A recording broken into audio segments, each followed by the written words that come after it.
सबको जय मसीह की, प्रेज द लॉर्ड। मैं यीशु मसीह के मीठे मधुर जयवंत और जलाली नाम में आप सबका स्वागत करता हूं। आज एक बार फिर हम सबकी ये यहोवा फैमिली फेलोशिप प्रेयर मीटिंग में, फैमिली गैदरिंग में, फैमिली गेट टुगेदर में। और मैं ये उम्मीद रखता हूँ और ये विश्वास रखता हूँ कि हम सब अच्छे हैं, अपने अपने घरों में सब चंगे हैं। पिछले पूरे दिन खुदा ने हम सबको अच्छे संभाल के रखा, हर एक दिक्कत परेशानी से बचा के रखा, और हम इस बात के लिए खुदा का धन्यवाद देते हैं। और आज एक बार फिर हम एक साथ एक मन होके इस मीटिंग को, इस आराधना को स्टार्ट करेंगे और एक मन होके अपने आप को तैयार करेंगे वचन के लिए, गाने सुनने के लिए, प्रार्थनाओं के लिए। और मैं अनुपम जीजा से रिक्वेस्ट करूंगा कि वो इस मीटिंग को स्टार्ट करा सकते हैं। ओवर टू यू अनुपम जीजा। Thank you Moni. Good evening everyone, सबको मेरा सलाम यीशु के नाम पे। और मैं ऑडिबल हूँ ना, मेरी आवाज आ रही है ना आप लोगों को? जी थैंक यू जी। Okay, alright. सो अपन स्टार्ट करते हैं मीटिंग। और ये प्रूफ रीडिंग जो आई हुई है आज के लिए, मेरे को बड़ा अच्छा लगा। मैं चाहता हूँ आप लोगों के बीच में वो पढ़ना, जो कि 2 तीमुथियुस 2 है, 1 से 7 है। इसलिए हे मेरे पुत्र, तू उस अनुग्रह से जो यीशु मसीह में है बलवंत हो जा, और जो बातें तूने बहुत गवाहों के सामने मुझसे सुनी है उन्हें विश्वासी मनुष्यों को सौंप दे, औरों को भी सिखाने के योग्य हो। मसीह यीशु के अच्छे योद्धा की नाई मेरे साथ दुख उठा। कहीं ना कहीं ये बहुत खूबसूरत बात ये तीमुथियुस से कही जा रही है कि मेरे साथ मसीह के लिए दुख उठा। मतलब कहीं ना कहीं he is talking about sharing the load of the cross.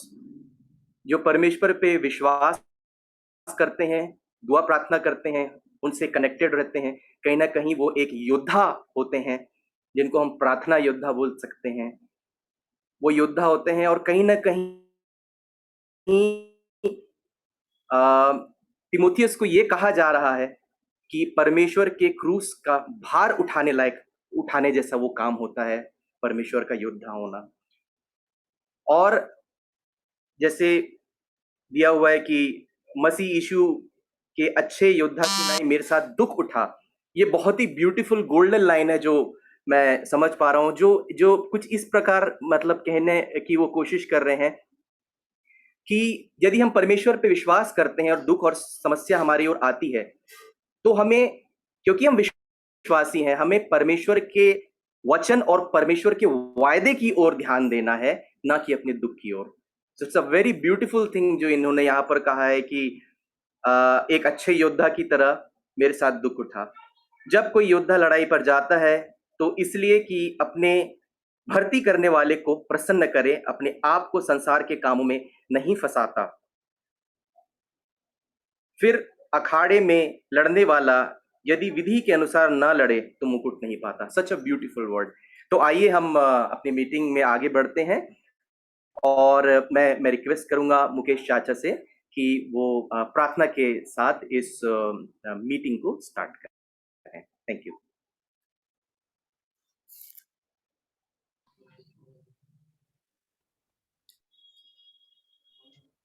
Praise the Lord.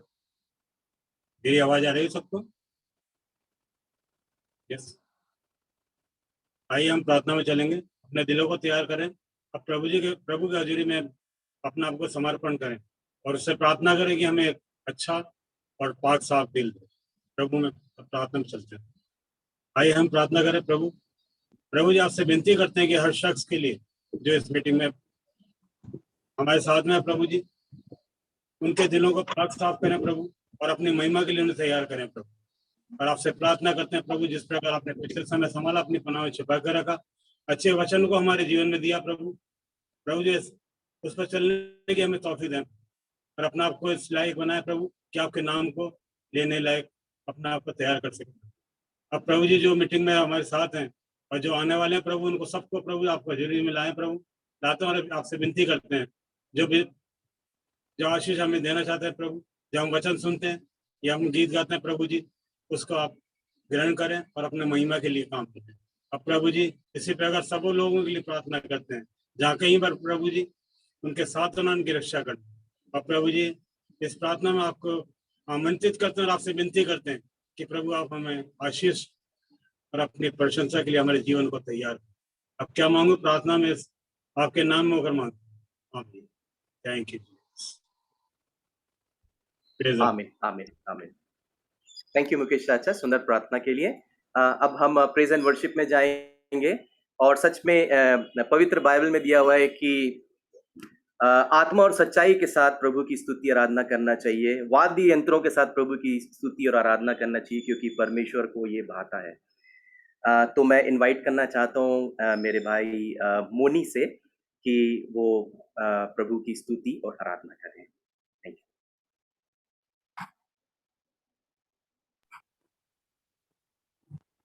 सबको जय मसीह की, प्रेज द लॉर्ड। मेरी आवाज आ रही है? आ रही है मोनी। ठीक है, हम लोग पहला गाना गाएंगे, प्यारो हिम्मत बांधो आगे बढ़ो क्रूस तलो निशान। और मिंटा आप स्क्रीन शेयर कर देना, मैंने यहोवा वाले ग्रुप पे दोनों सॉन्ग भेजे हैं, आप वहां से शेयर कर सकते हैं।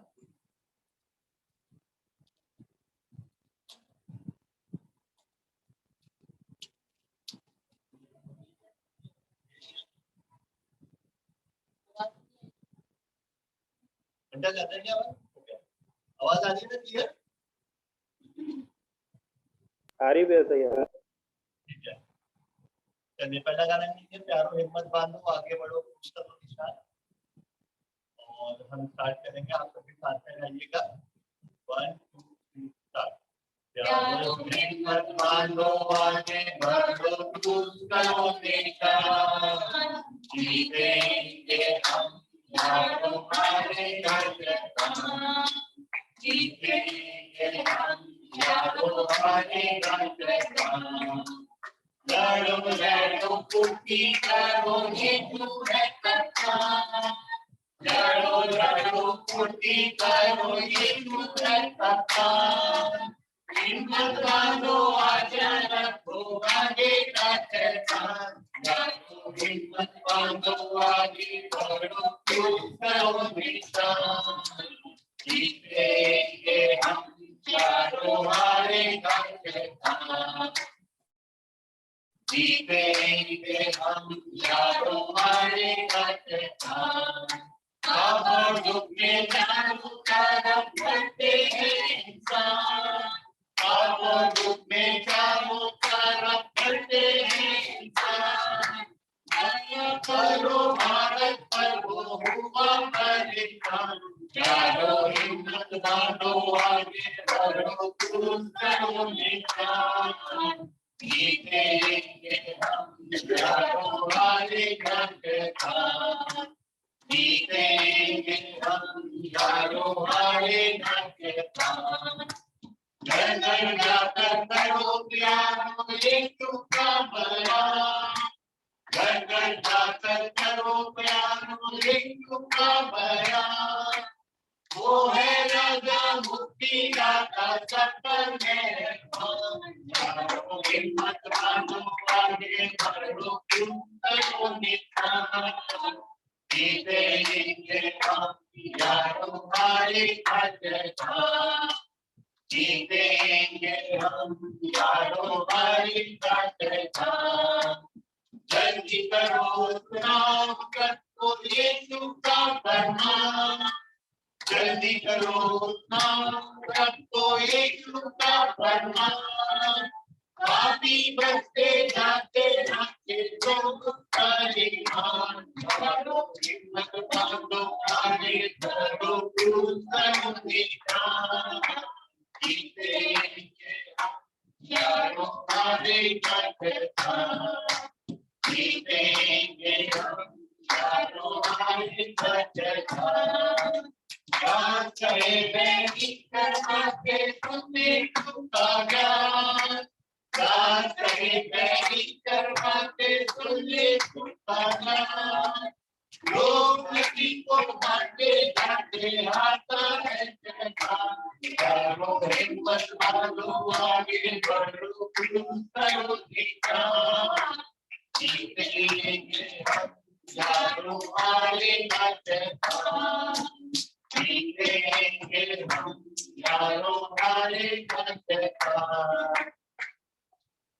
एक गाना और गाएंगे, मैं यीशु के साथ स्कूल में चलूंगा, फिर और रात उसके पीछे मैं चलूंगा। हम सब मिलकर एक साथ ये गाना गाएंगे और ये प्रार्थना करेंगे कि खुदा हमें सामर्थ्य, अक्ल, बुद्धि देके हम उसके पीछे उसकी राह पे चलने वाले हो सके, हाथ होते और पूरे समय अपना जीवन उसको देने वाले हो, उसकी राह पे चलने वाले हो। आइए इस गाना को। मैं यीशु के साथ तुम्हें करूंगा, ये दोहरा तुझे पीछे करूंगा, मुझे करूंगा आऊंगा, यीशु मेरा चलते चलते मैं यीशु के साथ, चलते चलते काम से यीशु के हाथ, मुझे करूंगा मैं करूंगा, मैं यीशु के साथ तुम्हें करूंगा, जब कभी सुनूंगा उसे कहूंगा, तुम्हें कहूंगा, यीशु मेरा चलते चलते मैं यीशु के साथ, चलते चलते काम के यीशु के हाथ,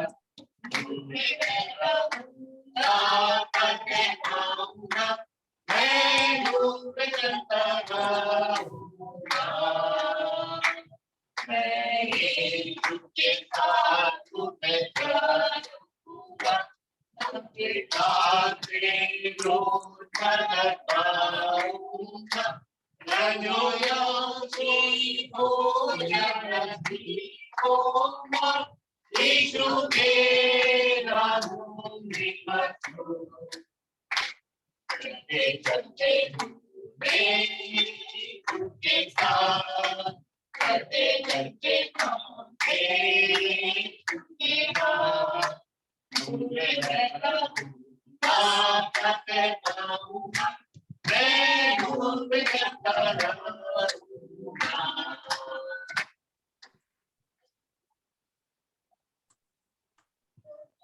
सबको जय मसीह की, प्रेज़ द लॉर्ड।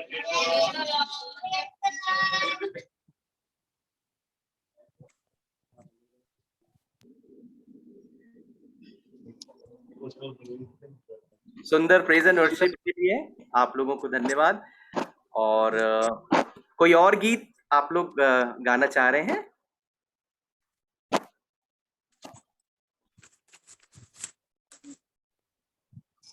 एक गाना और गा सकते हैं, आज का दिन यहोवा ने बनाया है, क्योंकि आज का दिन वैसे तो ऑब्वियसली स्पेशल दिन है, सारे दिन अच्छे होते हैं, हर दिन यहोवा ने बनाया है।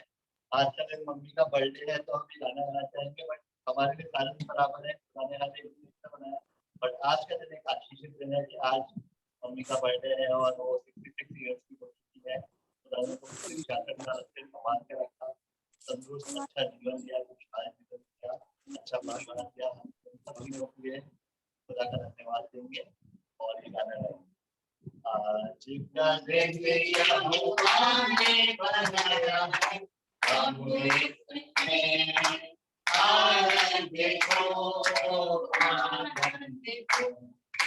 आज का दिन यहोवा ने बनाया है, हम इसमें आनंद को आनंद को। प्रभु को महिमा मिले, चाहे हो मेरा तुम्हारा। प्रभु को महिमा मिले, चाहे हो मेरा तुम्हारा। वो बड़े प्रभु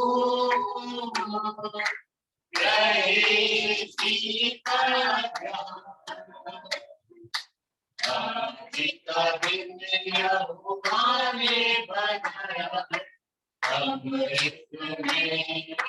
आनंदित हो, आनंदित हो, स्तुति प्रशंसा करें, क्यों ना कुछ होता रहे,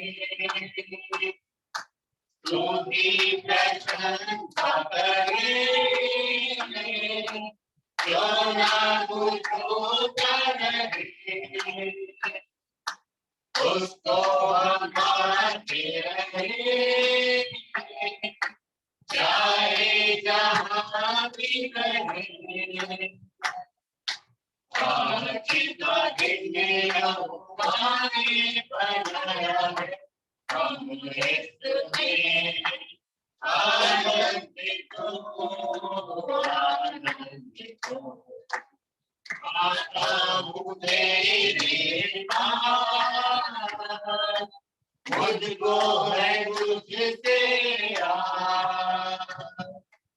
आता हूँ तेरे पास, मुझको है तुझसे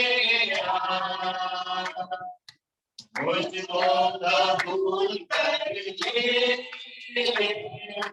पापों से शुद्ध कर दे, आज का दिन यहोवा ने बनाया है, हम इसमें आनंदित हो, आनंदित हो, जीवन से ज्योति जले, जीवन के ऐसा बने, जीवन से ज्योति जले,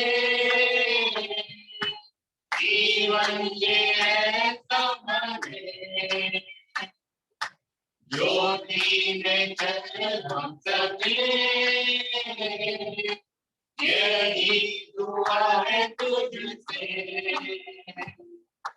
आज का दिन यहोवा ने बनाया है, हम इसमें आनंदित हो, आनंदित हो। Praise the Lord. Praise the Lord. सबको जय मसीह में praise the Lord.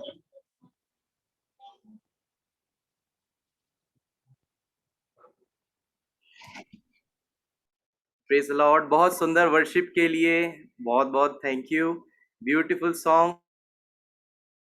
और सच में मैं मामी के लिए ये कहना चाहता हूँ, एक लाइन जो मुझे मामी के लिए इस गीत में मिली, आज का दिन यहोवा ने बनाया है, उसमें मैंने तुरंत उस लाइन को लिखा, स्तुति प्रशंसा करें क्यों ना कुछ होता रहे, उससे हम बातें करें चाहे जहां भी रहें। सच में अभी कुछ दिनों से मामी की कुछ तबीयत ठीक नहीं चल रही थी और कुछ कमजोरी थी या जो भी तकलीफ हुई थी, लेकिन उन्होंने प्रभु की उपस्थिति नहीं छोड़ी और उनकी स्तुति और प्रशंसा करना उन्होंने बंद नहीं किया, और वो परमेश्वर से निरंतर प्रार्थना करती है, मैं ये जानता हूँ, because she is a faith woman. So very beautiful song, और आप सबों को प्रभु परमेश्वर आशीष दे।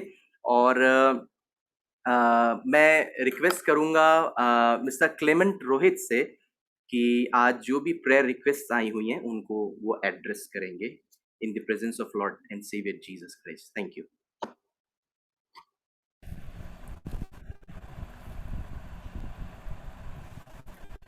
हम दुआ करें। प्यारे आसमानी बाप, धन्यवाद धन्यवाद धन्यवाद करते हैं आज के सुंदर दिन के लिए, आज के सुंदर समय के लिए, और इस मेहरबान समय के लिए जब हम एक परिवार के रूप में एक जगह एकत्रित हैं। हम आपका धन्यवाद करते हैं स्वर्गीय पिता कि आपने हमें इस लायक सक्षम रखा, बनाया, ताकत और हिम्मत विश्वास के साथ आगे बढ़ाया कि हम आपके नाम में जयवंत होकर के आगे बढ़ सके। आपका धन्यवाद धन्यवाद धन्यवाद करते खुदा, धन्यवाद करते खुदावन हर खुशी, सहायता, मदद के लिए, आशीष और बरकत के लिए, दिन प्रतिदिन संभालने के लिए, जबकि इस महामारी के समय में आपने हम सबको बचाया है, नया जीवन दान दिया, आशीषित अनुग्रहित किया, निरंतर आगे बढ़ाना। धन्यवाद धन्यवाद धन्यवाद करते स्वर्गीय पिता परमेश्वर। तमाम लोगों के लिए, बीमारों के लिए, जरूरतमंद लोगों के लिए प्रार्थना करते हैं खुदा, जो घरों पर पड़े रहते, जिनके पास रहने घर नहीं, पहनने कपड़ा नहीं, खाना खाने को भोजन नहीं, आप उन सब की सुनी लें खुदा, ताकि लोग आपको जाने पहचाने, आपके नाम में, आपके भय में अपने सर को आपके चरणों में झुकाएं, ताकि आपके लिए बचाई जा उन लोगों के लिए धन्यवाद करते खुदा, जो आप नाम का प्रचार प्रसार करते, जहाँ कहीं भी हो जिस माध्यम से आपके नाम का प्रचार प्रसार होता, आपका धन्यवाद धन्यवाद धन्यवाद करते खुदा। प्रभु सब लोगों को शांति दें, तरक्की, उन्नति दें, प्यार मुझ से रखें, विश्वास योग्य बनाए, सहायता और मदद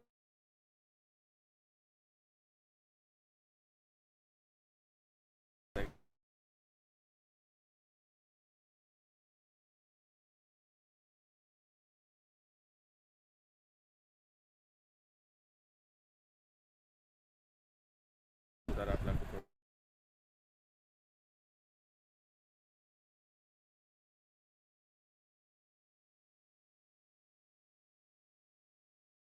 जीवन आशीष शुभा कर दीजिए सके पिता, ताकि वो भी खुदावन आपके द्वारा, सिर्फ और सिर्फ आपके द्वारा अपना एक बेहतरीन उम्दा जीवन जीवन और आपका शुक्रिया अदा कर सके। अच्छा जीवन साथी आपकी तरफ से मिल सकता है खुदावन, आप उनको भी आशीष शुभा कर दीजिएगा।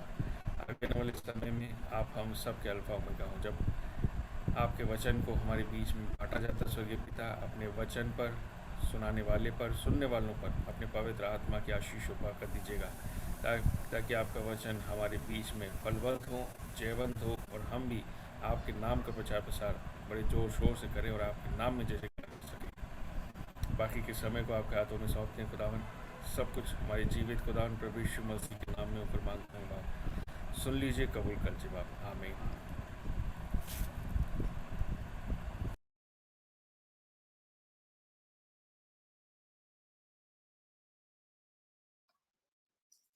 सुंदर प्रार्थना के लिए आपका धन्यवाद करते हैं। और सच में हमारा जीवता जो परमेश्वर है, हमारी प्रार्थनाओं को सुनने वाला परमेश्वर है, क्योंकि वो जानता है कि यदि हम ज़्यादा आनंदित भी हों या हम दुखी भी हों, हम हर चीज़ के लिए परमेश्वर की ओर दौड़ कर आते हैं, अपनी प्रेयर के साथ, अपने थैंक्स गिविंग के साथ आते हैं। और सच में परमेश्वर पिता अपने बच्चों को हमेशा स्वस्थ और आनंदित देखना चाहता है, चाहे किन्हीं की शादी की बात हो या किसी की हेल्थ के पॉइंट ऑफ व्यू से। Really Lord wants to see his children happy and healthy. So thank you for this beautiful prayer. और अब परमेश्वर के वचन को पढ़ने के लिए मैं अपने सीनियर राहुल सर को इनवाइट करता हूँ। Over to you sir. Praise the Lord everyone. आइए हम पवित्र वचन में पढ़ेंगे रोमियो 10 और उसका 5 से 17 तक। क्योंकि मूसा व्यवस्था से प्राप्त धार्मिकता के विषय में यह लिखता है, जो व्यक्ति उनका पालन करता है वह उनसे जीवित रहेगा, परंतु जो धार्मिकता विश्वास से है वह यह कहती है, तो अपने मन में यह न कहना कि स्वर्ग पर कौन चढ़ेगा, अर्थात मसीह को उतार लाने के लिए, या अधोलोक में कौन उतरेगा, अर्थात मसीह को मरे हुए में से जलाकर ऊपर लाने के लिए, परंतु यह कहती है कि वचन तेरे निकट है, तेरे मुंह में और तेरे मन में। यह वही विश्वास का वचन है जो हम प्रचार करते हैं, कि यदि तू अपने मुंह से यीशु को प्रभु जानकर अंगीकार करे और अपने मन से विश्वास करे कि परमेश्वर ने उसे मरे हुए में से जिलाया, तो तू निश्चय उद्धार पाएगा। क्योंकि धार्मिकता के लिए मन से विश्वास किया जाता है और उद्धार के लिए मुंह से अंगीकार किया जाता है। क्योंकि पवित्र शास्त्र यह कहता है, जो कोई उस पर विश्वास करेगा वह लज्जित ना होगा। यहूदियों और यूनानियों में कुछ भेद नहीं, इसलिए कि वह सबका प्रभु है, जो अपने सब नाम लेने वालों के लिए उदार है। क्योंकि जो कोई प्रभु का नाम लेगा वह उद्धार पाएगा। फिर जिस पर उन्होंने विश्वास नहीं किया वे उनका नाम क्यों लें, और जिसकी नहीं सुनी उस पर क्यों विश्वास करें, और प्रचारक बिना क्यों सुने। और यदि भेजे न जाएं तो क्यों प्रचार करें। जैसा लिखा है, उसके पाँव क्या ही सुहावने हैं जो अच्छी बातों का सुसमाचार सुनाते हैं। प्रभु यीशु मसीह अपने पवित्र वचन के पढ़े और सुने जाने पर आशीष दे। आमीन।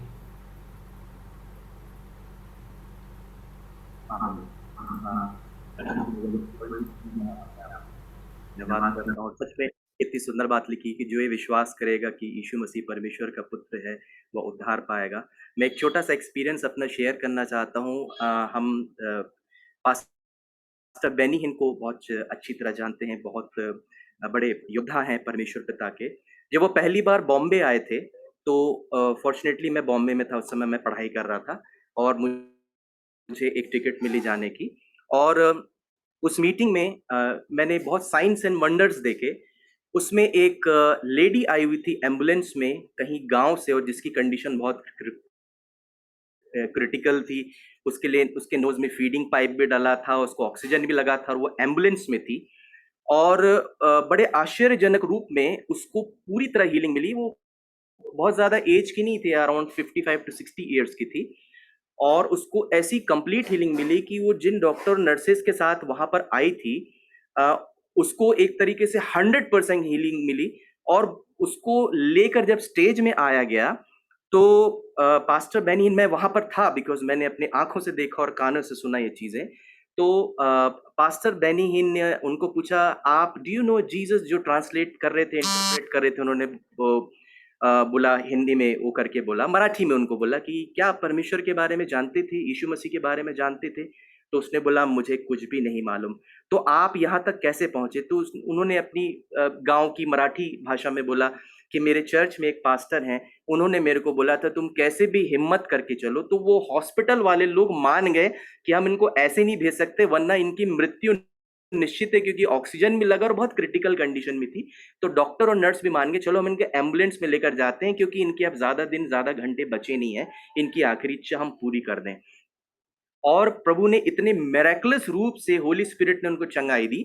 तो उन्होंने यही बताया कि मैंने प्रभु यीशु मसीह के बारे में आज तक नहीं जाना, कोई मुझे बताएगा, वो खुद ही मराठी में बोल रही, कोई मुझे बताएगा प्रभु यीशु मसीह कौन है।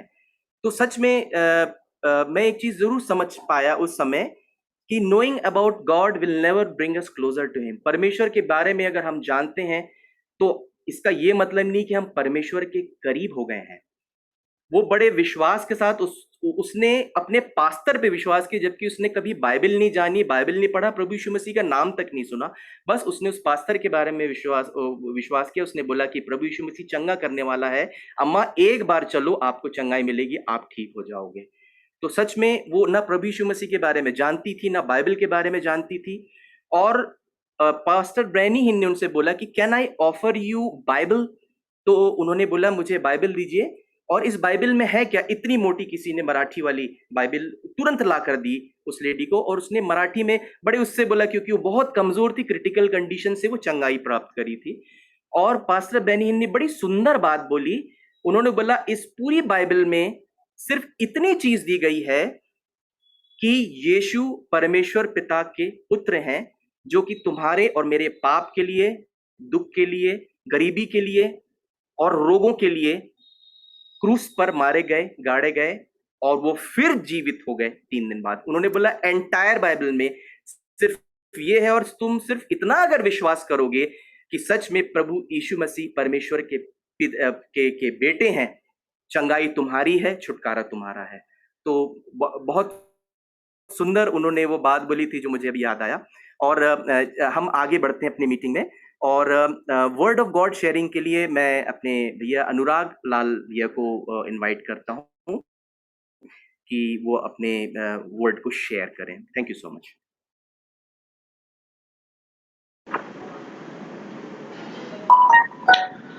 प्रभु यीशु मसीह के जिंदा और मुबारक नाम में मैं आप सबको सलाम अर्ज करता हूं। प्रभु यीशु मसीह के मुबारक नाम में आप सबको मैं जय मसीह की कहता हूं, खैर मकदम करता हूं। खुदा का शुक्र करते हैं एक और उसके दिन के लिए जो उसने अपने अनुग्रह में होकर हमारी जिंदगियों में जोड़ा, और एक फैमिली के रूप में हम सबको इकट्ठा किया, और एक शाम और हम अपने प्यारे खुदा के नाम कर सकें।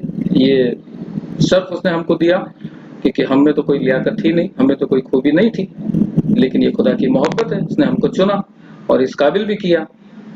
इतना हमारे दिल में उसने डाला, उसकी पाक रूह ने हमारी ऐसी हिदायत करी कि हम रोज शाम को आकर के एक साथ इकट्ठा होकर के उसके नाम के शुक्रगुजारी गुजरान सकें। और धन्यवाद देते हैं इस अच्छे इंतजाम के लिए एक बार फिर से। जितनी बार मैं आपके साथ बातचीत करता हूँ खुदा के वचन में होकर के, उतनी बार मेरे दिल से धन्यवाद ही निकलती है इस अच्छे इंतजाम के लिए। और आज फिर मैं एक बार खुदा का शुक्र करता हूँ उन बुजुर्गों के लिए जिन्होंने इसको शुरू किया और उसके बाद इन जवानों ने जिन्होंने बागडोर संभाली है। इस अच्छे काम को आगे बढ़ाने के लिए हम खुदा का शुक्र करते हैं। और आज के दिन के लिए मैं एक बार फिर से धन्यवाद देता हूँ, मुझे मौका दिया गया आपके साथ खुदा के पाक कलाम के जरिए बातचीत कर सकूं। खुदा पिछले हफ्ते से मुझे उम्मीद है मेरी आवाज, मुझे विश्वास है बल्कि उम्मीद नहीं है कि मेरी आवाज आप तक पहुंच रही होगी। अगर किसी कारणवश मेरी आवाज नहीं पहुंच रही है तो आप मुझे बता सकते हैं, या अटकती है तो आप मुझे बताएं ताकि उसको ठीक किया जा सके।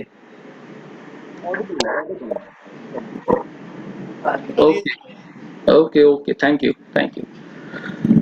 तो मैं आपसे ये कह रहा था कि खुदा ने पिछले हफ्ते के दौरान जब मैं मेडिटेशन में था और अपने डिवोशन में था, तो खुदा ने मेरे दिल में ये बात डाली थी कि जो हम लोग रोज शाम को इकट्ठा होते हैं खुदा का शुक्र करने के लिए, हमारा ये यहोवा फैमिली जो है, खुदा का शुक्र करते हैं, खुदा के गीत गाते हैं, उसके कलाम को हम रोज सुनते हैं, तो उसमें एक चीज और हम करें, और मेरा विश्वास है ये खुदा की रूह ने मेरे दिल में डाला था, और वो ये था कि हम एक छोटी सी बाइबल स्टडी भी शुरू करें। सिस्टमैटिक बाइबल स्टडी होता क्या है कि कई बार हम बाइबल को पढ़ते हैं, एक पर्टिकुलर कॉन्टेक्स्ट में पढ़ते हैं, या एक पर्टिकुलर सब्जेक्ट के ऊपर फोकस करके पढ़ते हैं, या सरमन सुनते हैं तो एक पर्टिकुलर सब्जेक्ट पे सुनते हैं, और उस सरमन या उस मैसेज में जो बातें हमसे कही जाती हैं वो हम विश्वास करते हैं कि हाँ प्रचारक ने जो बोला है वो सही होगा।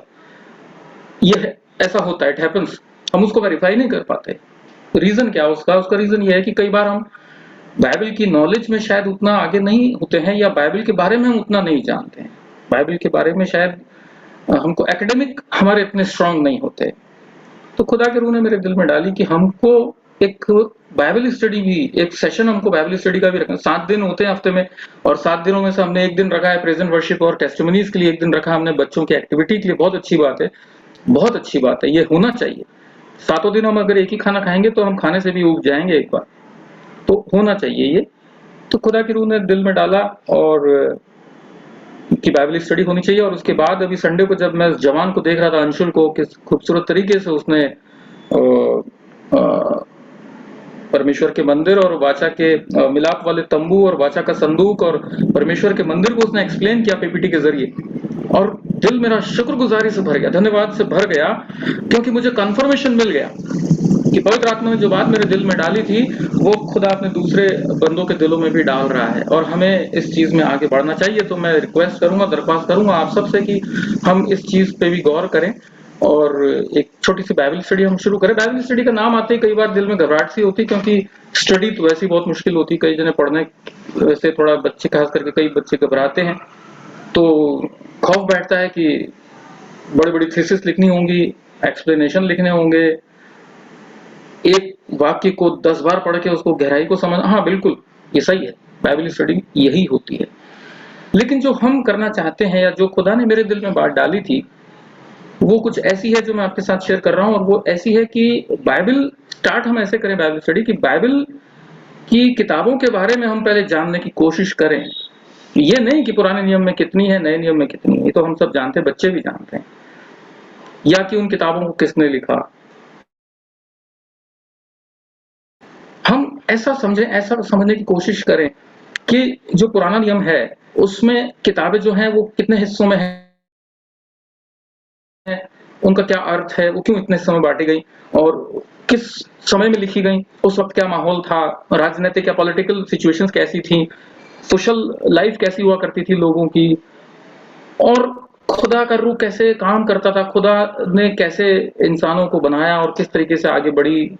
ये सब बातें मतलब हम इस तरीके से समझे। कहने करती है कि खुदा के रूह ने मेरे दिल में ये डाला कि एक कहना चाहिए कि हेलीकॉप्टर व्यू जो है ना बाइबल का, वो हम लें, उससे हमको मोटिवेशन मिलेगा कि हम उत्पत्ति से लेकर के प्रकाशित वाक्य तक एक हेलीकॉप्टर व्यू, मतलब एक ओवरव्यू लें, बाइबल को समझें कि ये किताबें कौन कौन सी हैं, कब कब लिखी गई, पहले कौन सी लिखी गई, बाद में कौन सी लिखी गई, उनका क्रम क्या है, उनका उद्देश्य क्या था। तो ये खुदा ने मेरे दिल में बात रखी थी और मैंने आपके सामने रखी है, और उसी में हम आगे बढ़ेंगे। आज का जो कलाम आपके सामने पड़ा, रोमियो की पत्री, उसका 10वां अध्याय 5 से लेकर 17वीं आयत तक पढ़नी थी और 17वीं आयत जो है वो हमारे ध्यान का विषय होगी केवल आज जैसे मैंने आपको कहा हम एक छोटी सी बाइबल स्टडी में जाएंगे और ये जो वृतांत आपके सामने अभी पढ़ा है रोमियो की पत्री बहुत ही गहरा है, बहुत ही डीपली थियोलॉजिकल मीनिंग्स इसके हैं, बहुत गहरे आत्मिक भेद हैं इस वचन में। हम उन सब में नहीं जाएंगे, इस सब को क्यों पढ़ा वो भी मैं आपको बता देता हूं। यहाँ पर जो है रोमियो की पत्री को लिखने वाला पौलुस पहले व्यवस्था की बात करता है। पहली आयत 5वीं आयत में क्या लिखा है, क्योंकि मूसा ने ये लिखा है कि जो मनुष्य उस धार्मिकता पर जो व्यवस्था से है चलता है वो उसी से जीवित रहेगा। व्यवस्था की बात करी, फिर आगे उसने विश्वास की बात करी। तो हमको ये क्लियर करना होगा कि व्यवस्था क्या है, क्या थी, और विश्वास क्या है। क्या विश्वास करने के कारण हम व्यवस्था को छोड़ दें, पुरानी बातों को छोड़ दें, इतिहास को छोड़ दें, या उसको वो हमारे लिए इतना इंपॉर्टेंट नहीं है क्या? तो हम वो आज समझेंगे। और मैं आपके सामने कुछ आयतें वापस पढ़ रहा हूँ। 14वीं आयत से यहाँ पर इस तरीके से लिखा है, फिर जिस पर उन्होंने विश्वास नहीं किया वे उसका नाम कैसे लें? जिस पर उन्होंने विश्वास नहीं किया उसका नाम वो कैसे लें? सही बात है, जिस पर आप विश्वास नहीं करते उसका नाम आप कैसे ले सकते हो? नहीं ले सकते ना। आगे कहता है, और जिसके विषय में सुना ही नहीं उस पर कैसे विश्वास करें? अब सुना ही नहीं, जानते ही नहीं है, जानते ही नहीं है कि उत्पत्ति में क्या क्या पड़ा हुआ।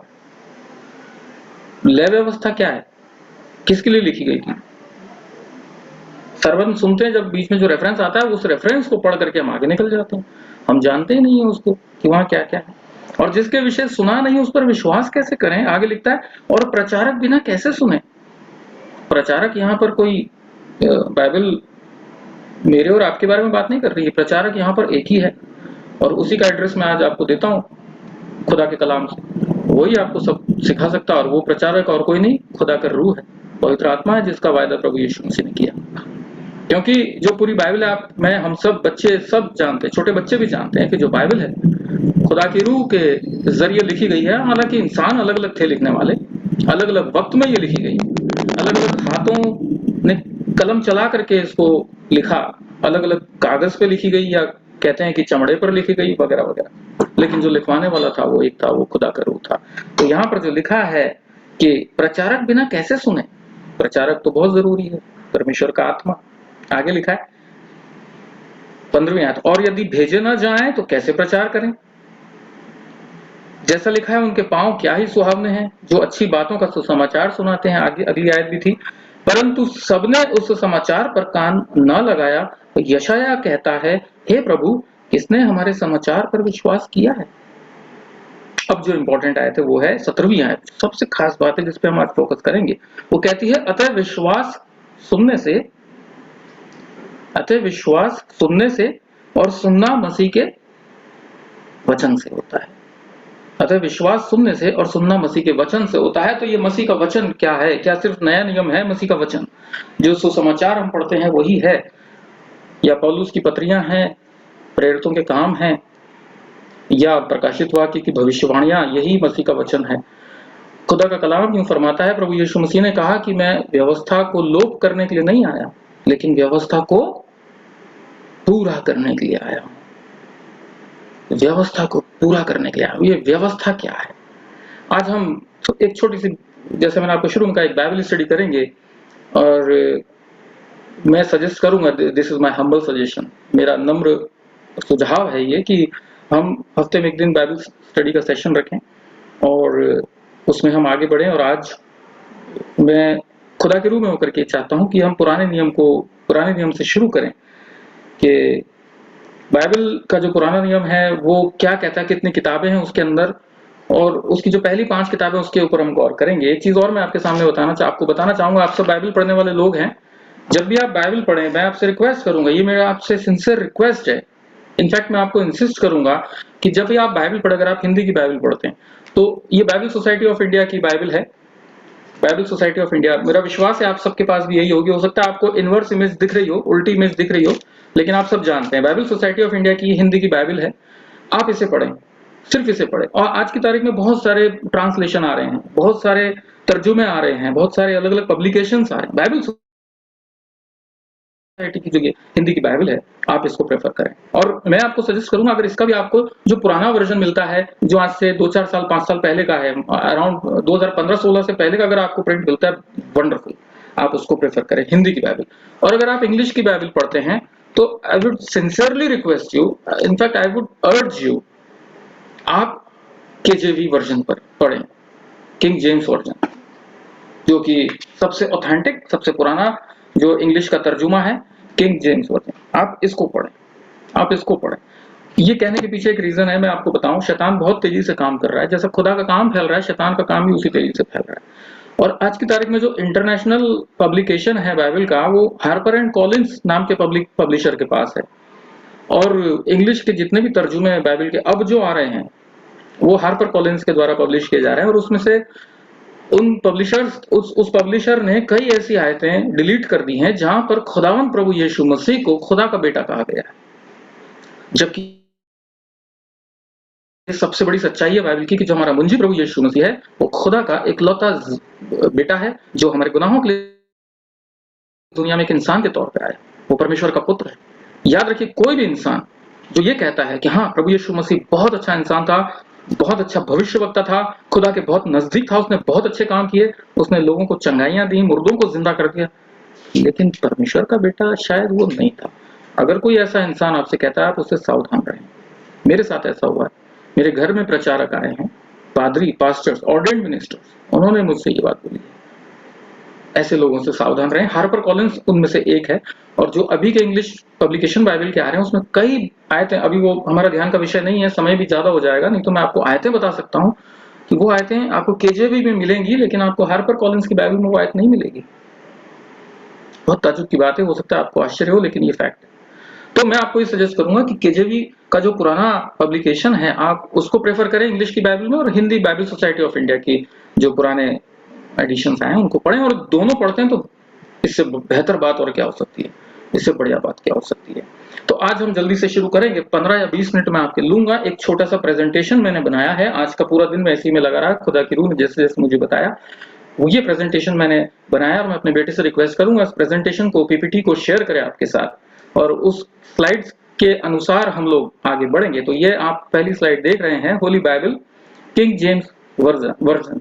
जैसे मैंने आपसे दरख्वास्त करी है आप बाइबल पढ़ें तो केजेवी वर्जन पढ़ें, और उसका भी पुराना अगर आपके पास आपको मिल जाता है आप वो उससे बाइबल स्टडी करें, और हिंदी में बाइबल सोसाइटी ऑफ इंडिया। तो खुदा का नाम लेकर के हम आज की इस बाइबल स्टडी को शुरू करते हैं। उससे पहले हम आइए अपने सरों को झुकाएं, अपने आप को खुदा की हुजूरी में लेके चलें, ताकि जो खुदा का रूह आज हमसे बात करता है, जो कि प्रचारक है, सच्चा प्रचारक, आज वो हमारे दिलों से बात करे और हम बाइबल में से काफी कुछ सीख सकें। आइए दुआ करें। शुक्र करते हैं खुदावंद इस मुबारक दिन के लिए, अच्छे मौके के लिए जो आपने हमें दिया खुदावंद। आपके जिंदा कलाम में से अपने एकेडमिक नॉलेज को खुदावंद हम बढ़ा सकें, क्या आपकी योजना है, आपकी इच्छा है खुदावंद। आपका धन्यवाद देता हूं जो बात आपने मेरे दिल में रखी और उसके साथ ही मुझे समझाया, मुझे दिखाया, मुझे बताया खुदावंद, तैयार किया, मैं आपका धन्यवाद देता हूँ। कोई लियाकत खूबी हम में नहीं है प्यारे पिता परमेश्वर, आपके बच्चे हैं हम, आपकी हुजूरी में खड़े हैं आज की शाम, हमारे दिलों से बातचीत करना खुदावंद। जब हम आपके पाक कलाम के बातों को सीखना चाहते हैं, आप हमारे दिलों को अपने कलाम की ओर लगाना। आपका पाक रूह जब हमसे बात करता है कोई तीसरा शख्स बीच में ना आने पाए खुदावंद, हमारा ध्यान पूरा आपके वचन पर रहे। इंटरनेट के रुकने से होने वाली परेशानी, इलेक्ट्रिसिटी के रुकने से होने वाली परेशानी और तमाम दूसरे टेक्निकल ग्लिचेस को यीशु के नाम से दूर करना खुदावंद। ये वक्त हमारे लिए आशीष का वक्त ठहरे, और खुदावंद जब हम आज अपने बिस्तरों पर सोने जाएं तो एक नए खुशी, एक नए आनंद के साथ, एक नए जानकारी के साथ खुदावंद आपके नाम को महिमा देते हुए सोएं खुदावंद, और हमारी जिंदगियां और बेहतर होती चली जाएं, आपके और नजदीक हम आते चले जाएं। हमारे पूरे यहोवा फैमिली के लिए आपके शुक्रगुजार हैं, बुजुर्गों के लिए खास तौर से खुदावंद जिन्हें आपने हमारे बीच में रखा, उनकी जिंदगी के तजुर्बों से, उनकी गवाहियों से खुदावंद हम ना सिर्फ हिम्मत पाते हैं, मोटिवेशन पाते हैं, लेकिन खुशी और आनंद भी पाते हैं कि हमारा जिंदा खुदा कितना सच्चा है।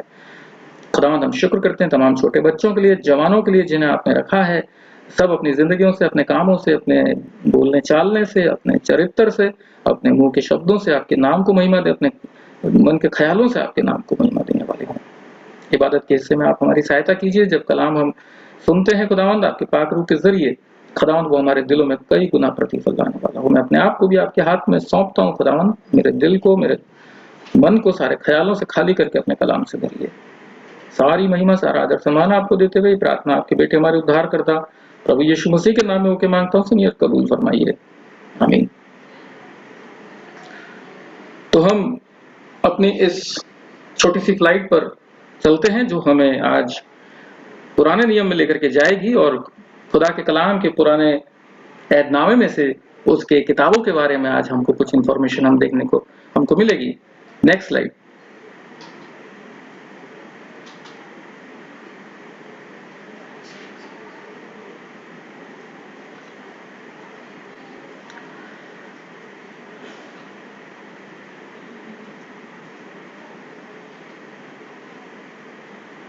मेरी स्क्रीन पे आई नहीं, आ गई। आप सबकी स्क्रीन पर ये पुराने नियम की पुस्तकों के नाम फ्लैश हो रहे होंगे। आप इसमें देख सकते हैं, आप सब जानते हैं, बाइबल पढ़ने वाले लोग हैं। 37 जो पुस्तकें हैं हमारी ओल्ड टेस्टामेंट में 37, उनके अलग अलग हिस्से जो है यहाँ पर दिए गए हैं। और जैसा आप देख सकते हैं, पहली 5 किताबें उत्पत्ति, निर्गमन, लय व्यवस्था, गिनती, व्यवस्था, विवरण, ये 5 किताबें क्यूमुलेटिवली व्यवस्था के नाम से जानी जाती हैं। इंग्लिश में द लॉ इनको कहते हैं। ये व्यवस्था की किताबें हैं और इनमें परमेश्वर ने जो अपने लोगों को व्यवस्था दी थी उनके बारे में विस्तार से लिखा है। इसका लेखक एक ही है, मूसा ने इन 5 किताबों को लिखा है और इसके अंदर परमेश्वर की उन सारी बातों को उसने जो खुदा के रूह में होकर के उसे बताई गई वो उसने लिखा है। उसके बाद जो दूसरा हिस्सा है वो यहोशू से लेकर के एस्तेर तक है। यहोशू, न्यायों, रूत, पहला शमूएल, दूसरा शमूएल, पहला राजा, दूसरा राजा, पहला इतिहास, दूसरा इतिहास, एज्रा, नहम्याह, एस्तर, ये इतिहास की पुस्तकें कहलाती हैं और इसमें परमेश्वर के लोगों का इतिहास दर्ज है।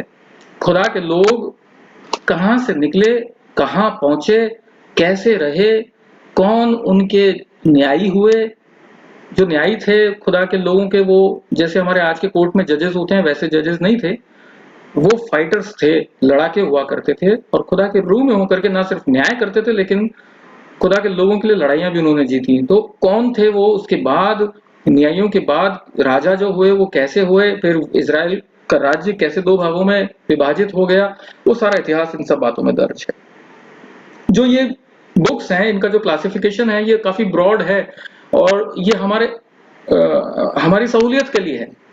व्यवस्था की बातों, व्यवस्था की जो किताबें उसमें भी इतिहास है और इतिहास की जो किताबें उसमें व्यवस्था की बातें भी हैं, लेकिन हमारी सहूलियत के लिए इनका एक क्लासिफिकेशन किया गया तो हम इसको इतना मान्यूट होकर के ना देखें लेकिन हम समझे इस बात को। तीसरा जो हिस्सा है पुराने नियम की पुस्तकों का वो भजन या गीतों का हिस्सा कहलाता है और उसमें जो किताबें आती हैं वो है अय्यूब, भजन संहिता, नीति वचन, सबोपदेशक और श्रेष्ठ गीत। परमेश्वर के भक्तजनों ने परमेश्वर के रूह में होकर के जो परमेश्वर की सिताइश में, परमेश्वर के हम्द में जो गीत लिखे, उन गीतों को इन किताबों में दर्ज किया गया।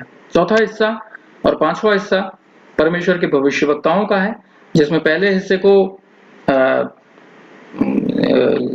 जिसमें हम कहते हैं कि बड़े भविष्यवक्ता, और दूसरे हिस्से में स्क्रीन पे एक्चुअली बाकी 2 नहीं आ रहे नीचे, 38 और 39, टोटल 39 बुक्स हैं और छोटे भविष्यवक्ता जो है वो 5वां ग्रुप है।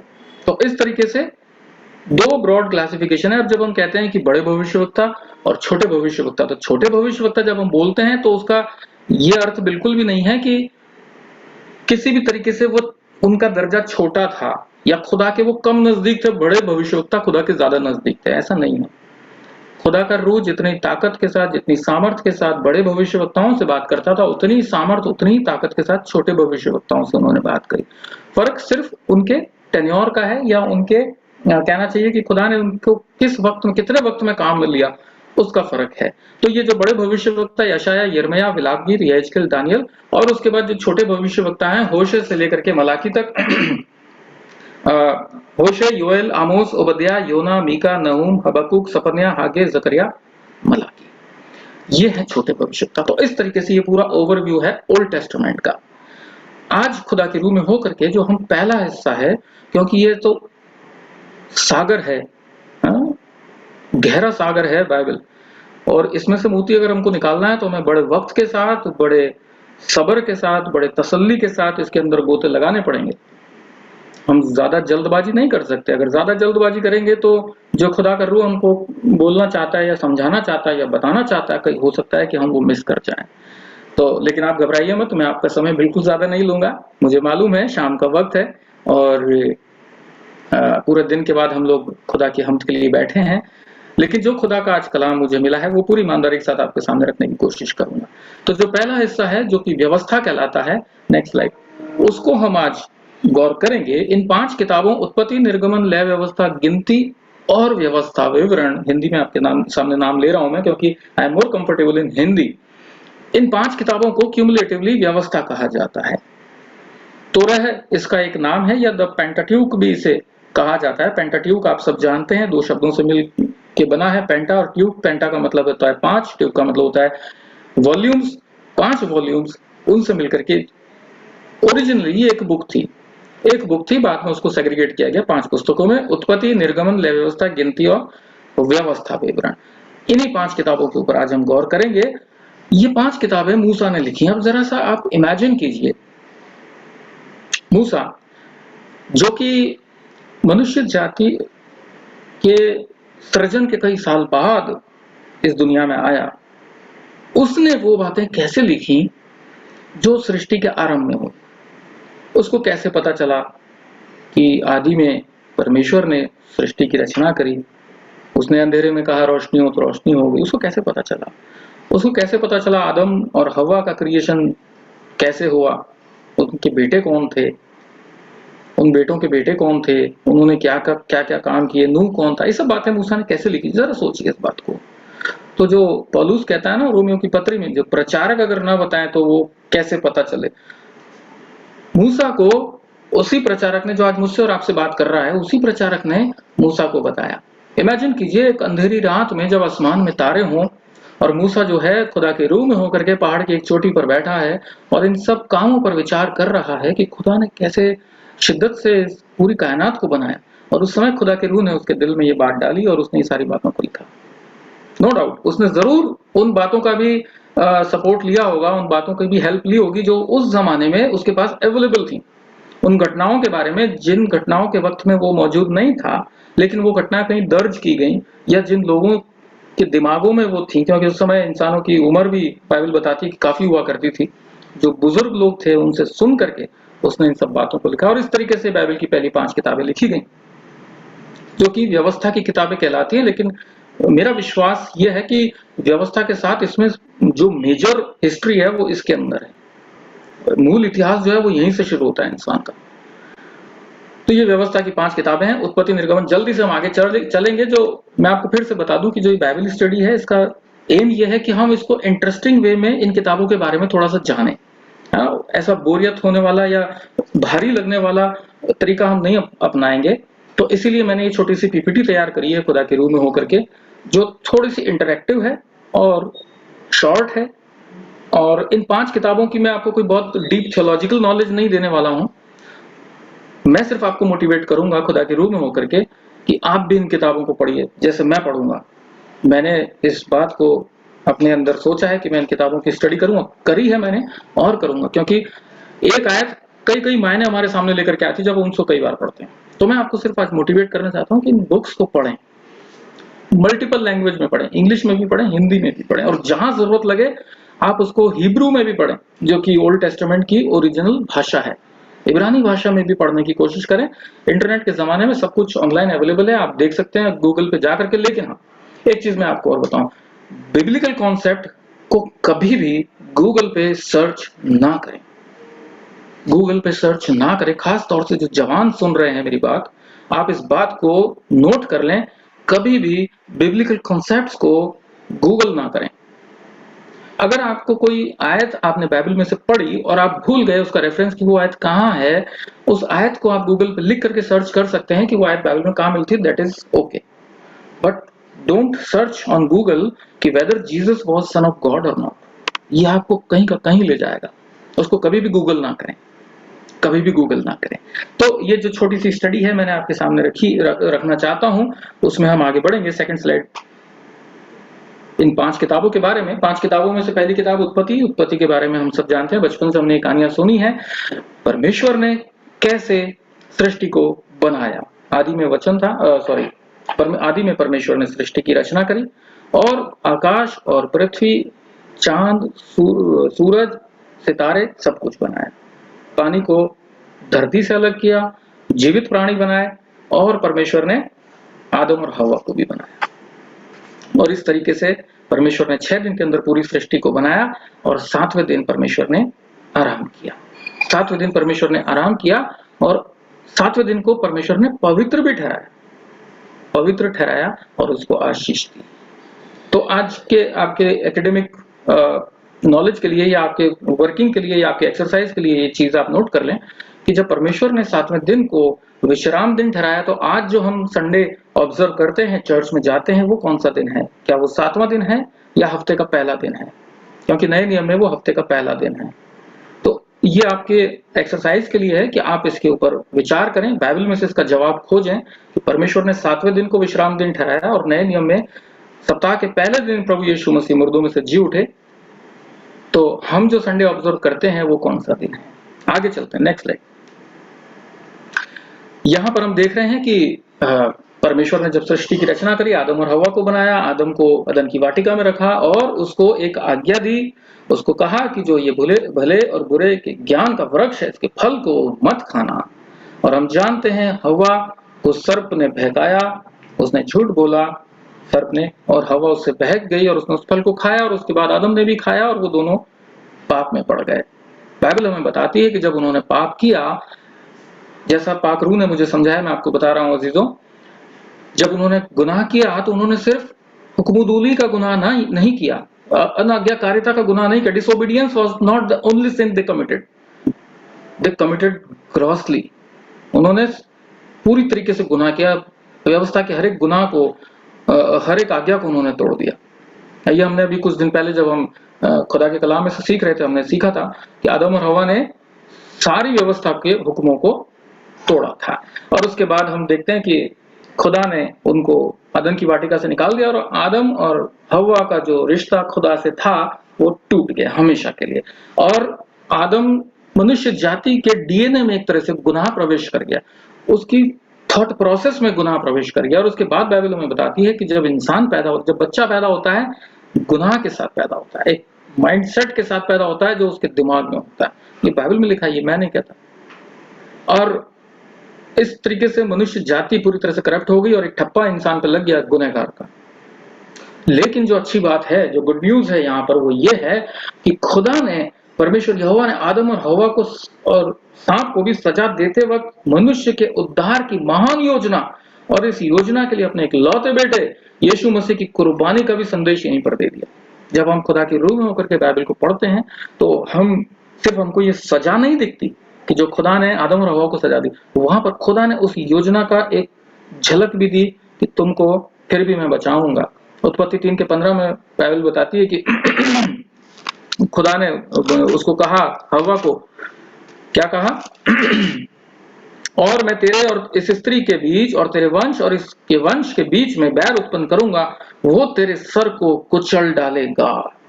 स्त्री का वंश, मनुष्य का वंश तेरे सर को कुचल डालेगा। खुदा ने बता दिया कि तूने मेरी बनाई हुई इस रचना को पॉल्यूट तो कर दिया, गुनहगार तो कर दिया, लेकिन इसी वंश से जो आदम आएगा वो तेरे सर को कुचलेगा। प्रभु यीशु मसीह के बारे में परमेश्वर ने यहीं पर बता दिया, और तू उसकी एड़ी को डसेगा। व्हाट ए वंडरफुल, कहना चाहिए कि ये सुसमाचार है ओल्ड टेस्टामेंट में। ये परमेश्वर ने यहीं पर दे दिया कि जो गुनाह किया उसकी सजा तो दी, साथ में उसके छुटकारे का भी वहीं पर परमेश्वर ने इंडिकेशन दे दिया। और आगे हम पढ़ते हैं, आप सब जानते हैं, इसके बाद खुदा ने आदम को कहा कि तू जो इतनी आसानी से खाता पीता था, अब तेरे को मेहनत करनी पड़ेगी, और तू मेहनत करेगा तो कांटे और ऊंट कटारे जो है जमीन तेरे को देगी, मतलब कांटे मिलेंगे तेरे को, मतलब बहुत मुश्किल जिंदगी होगी। अब प्रभु यीशु मसीह ने उन सारे कांटों को अपने सर पर पहन दिया। कांटों का ताज प्रभु यीशु मसीह को पहनाया गया। तो खुदा की जो योजना थी, इंसान से जो मोहब्बत थी खुदा की, वो यहाँ पर जाहिर हो गई। और ये हमारे लिए आज सुसमाचार है। इस बात को हम समझेंगे, ज्यादा टाइम नहीं लूंगा, जल्दी जल्दी आगे बढ़ेंगे क्योंकि वक्त हमारे पास सीमित है। और प्रभु यीशु मसीह ने उन कांटों को जो आदम को सजा के तौर पे मिले थे अपने सर पर पहन के हमेशा के लिए हमें उन कांटों से आजादी दे दी। What a wonderful news for us today, है ना। खुदा का बहुत शुक्र करते हैं। आगे चलते जल्दी से थर्ड स्लाइड। और इसके बाद हम पाते हैं कि जब मनुष्य जाति आगे बढ़ी, आदम और हवा वहां से निकाल दिए गए और उनकी संतानें आगे बढ़ती गई। आदम कैन और हाबिल की स्टोरी में मैं नहीं जा रहा, आप सब जानते हो उन बातों को, लेकिन मैं उसके आगे चलता हूं। इंसान आहिस्ता आहिस्ता आगे बढ़ता चला गया, लेकिन बाइबल क्या बताती है कि यहोवा ने देखा कि मनुष्यों की बुराई पृथ्वी पर बढ़ गई और उनके मन में जो कुछ उत्पन्न होता है निरंतर बुरा होता है, क्योंकि उनका डीएनए जो था ना, इट वॉज करप्टेड। उनका जो माइंडसेट था, उनका थॉट प्रोसेस था, वो गुनाह से भर गया था। बाइबल बताती है कि उसके बाद निरंतर जो उनके दिमाग में पैदा हुआ बुरा हुआ। Next slide. और इसके बाद क्या हुआ, लेकिन एक जन था जिस पर परमेश्वर की दृष्टि थी और वो था नूह। बाइबल बताती है कि नूह धर्मी पुरुष था, अपने समय के लोगों में खरा मनुष्य था और परमेश्वर के साथ साथ चलता था। ये नूह की खासियत थी। नूह की खासियत थी उत्पत्ति 6:3 में आपके सामने। परमेश्वर ने नूह को चुना और सब प्राणियों को नष्ट करने के बारे में बताते हुए उसे नाव बनाने को कहा। जो नूह ने कहा, एक परमेश्वर ने उसको एक डिजाइन दिया, एक ब्लूप्रिंट दिया और खुदा ने कहा तेरे को ये नाव बनानी है, क्योंकि जो मनुष्य है वो सब करप्ट हो गए हैं और जितने प्राणी उन सबको मैं नष्ट करने वाला हूं। और खुदा ने उसको कहा कि तू नाव बना। आप सोचिए, नूह के बारे में लिखा है परमेश्वर के साथ चलता था। उसका एग्जाम्पल देखिए साहब, वो नूह आसपास कोई वाटर बॉडी नहीं है, कोई पानी नहीं था नूह जब जहां रहता था, कोई बहुत बड़ा समुद्र या कुछ भी नहीं था, बारिश भी नहीं हुई थी ना, बाइबल बताती है। लेकिन जब खुदा ने कहा नाव बना, नूह ने नाव बनाई। लोग उसके ऊपर हंसते थे और लोग उसको ताने देते थे, उसको पागल कहते होंगे, सब कुछ कहते होंगे, लेकिन नूह जो था उसने वही किया जो खुदा ने उसको कहा था और उसने वो नाव बनाई। उसने वो नाव बनाई, खुदा की उस योजना को पूरा किया। आगे चल। और उसके बाद जैसा खुदा ने कहा था, कयामत का वो दिन आया, बारिश हुई। हम सब जानते 40 दिन 40 रात जबरदस्त तरीके से बारिश हुई। नूह और उसकी पत्नी, नूह के 3 बेटे और उनकी बहुएं और जो जानवर खुदा ने कहे थे नूह को लेने के लिए, वो सब उस जहाज में सुरक्षित रहे और बाकी पूरी सृष्टि खत्म हो गई। पूरी सृष्टि खत्म। मेरे को याद आता है एक घटना, जब मैं संडे स्कूल में बच्चों को पढ़ाता था और जब ये कहानी मैंने एक बार बच्चों को सुनाई थी, तो एक मासूम बच्चे का बहुत ही मासूम सवाल था और वो मुझे अंदर तक हिला गया। उसका ये सवाल था कि अंकल, जब जल प्रलय आया और सब जने मर गए डूब करके, तो क्या तालाब में रहने वाली मछलियां और पानी में रहने वाले दूसरे जानवर भी मर गए क्या? क्योंकि वो तो पानी में ही रहते थे। खुदा की रूह में होकर के इस जवाब को जानने की कोशिश कीजिए। खुदा की रूह से पूछिए इसका जवाब क्या है। तो नूह के समय ये जल प्रलय आया और हम सब जानते हैं 40 दिन तक बरसात होती रही। आगे चलो। और उसके बाद 7वें महीने के 17वें दिन को जो नूह का जहाज था वो अरारात नामक पहाड़ पर टिक गया। अरारात टर्की के ईस्ट नॉर्थ में स्थित एक पहाड़ है, वहां पर जाकर के नूह का जहाज टिक गया, बाइबल हमें बताती है। और नूह और उसके पुत्र और पत्नी और बहुएं, मतलब टोटल 8 जने उसमें जीवित बचे और उसके जरिए जो है मनुष्य जाति पृथ्वी पर फैलना शुरू हुई आहिस्ता आहिस्ता पूरी पृथ्वी पर। हाँ, नेक्स्ट स्लाइड। शेम, हाम और येपेत 3 बेटे थे। उन तीनों के बाइबल रेफरेंस आपके सामने लिखे हैं। 5 बेटे शेम के, हाम के 4 और येपेत के 7 बेटे। और इस तरीके से पूरी दुनिया में मनुष्य जाति फिर से फैलना शुरू हुई। अब यहाँ पर एक प्रश्न हमारे सामने आता है। Next slide. जब पृथ्वी पर मनुष्य जाति नूह के वंशजों द्वारा फैली, तो अन्य धर्मों और विश्वासों की उत्पत्ति कैसे हुई? कैसे जो दूसरे रिलीजन हम आज देखते हैं, जो दूसरे विश्वास हम देखते हैं, ये कैसे पैदा हुए? इसको समझिए जरा ऐसे कि जब नूह और नूह के बेटे जहाज से निकले और उसके बाद उनकी जनरेशन आगे बढ़ना शुरू हुई, तो वो किस तरीके से दुनिया में फैली, उसमें इस सवाल का जवाब है। Next slide. पहला बेटा था नूह का, वो था शेम। उसकी यात्राओं को यहाँ पर मैंने दिखाने की कोशिश करी है। अरारात पर्वत पर जहां नूह का जहाज रुका था, वहां से जो शेम के वंशज थे, जो 5 बेटे हुए थे, उसके बाद और बेटे, बेटों के बेटे, बेटों के बेटे, और जो चौथी पीढ़ी के बेटे थे उसमें पेलेग नामक एक जो संतान थी उसकी, बाइबल हमें ये सब बताती है। आप पढ़ सकते हैं उत्पत्ति 10:21-31 में। वहां से लोग जो है अलग अलग दिशाओं में जाने शुरू हुए और बाइबल हमें ये बताती है और इतिहासकार हमें ये बताते हैं कि शेम के जो कुछ वंशज थे, कुछ तो अपने मूल स्थान में रहे, बाकी पूरे उत्तरी यूरोप में, एशिया माइनर में फैल गए। और कई वर्षों के बाद उसके कुछ वंशज समुद्री यात्रा कर करके उत्तरी अमेरिका तक पहुंच गए। ये थे शेम के वंशज। जल्दी से अगली स्लाइड लो। ये हैं हाम के वंशज। इनके बारे में हमें बाइबल बताती है और इतिहासकार ये बताते हैं कि अरारात पर्वत पर जहाज से उतरने के बाद उसके 4 बेटे हुए, जिससे उसका वंश चला और उसके वंशज टर्की के दक्षिणी अरब और दक्षिणी मिस्र में और पूर्वी भूमध्य सागर को पार करके उत्तरी अफ्रीका तक पहुंच गए। ये दूसरा बेटा नूह का, उसके वंशज जो कि दक्षिणी मिस्र में पूर्वी भूमध्य सागर को पार करके अफ्रीका तक पहुंचे हैं और दक्षिणी अरब में पहुंचे। तीसरा बेटा यपेत, उसके 7 बेटे हुए और उनकी जो ट्रेवल थी वो it was towards the east, जो एशिया में पूरे, और क्या कहना चाहिए आपके इसमें यूरोप में, उत्तरी यूरोप में और पूरे एशिया में फैल गए। और इस तरह से यपेत के वंशजों से मनुष्य जाति पृथ्वी पर है। तो मैं आपको ये बता रहा हूं, हम ये गौर कर सीखने की कोशिश कर रहे हैं कि जो बाकी धर्म है ये कैसे फैले।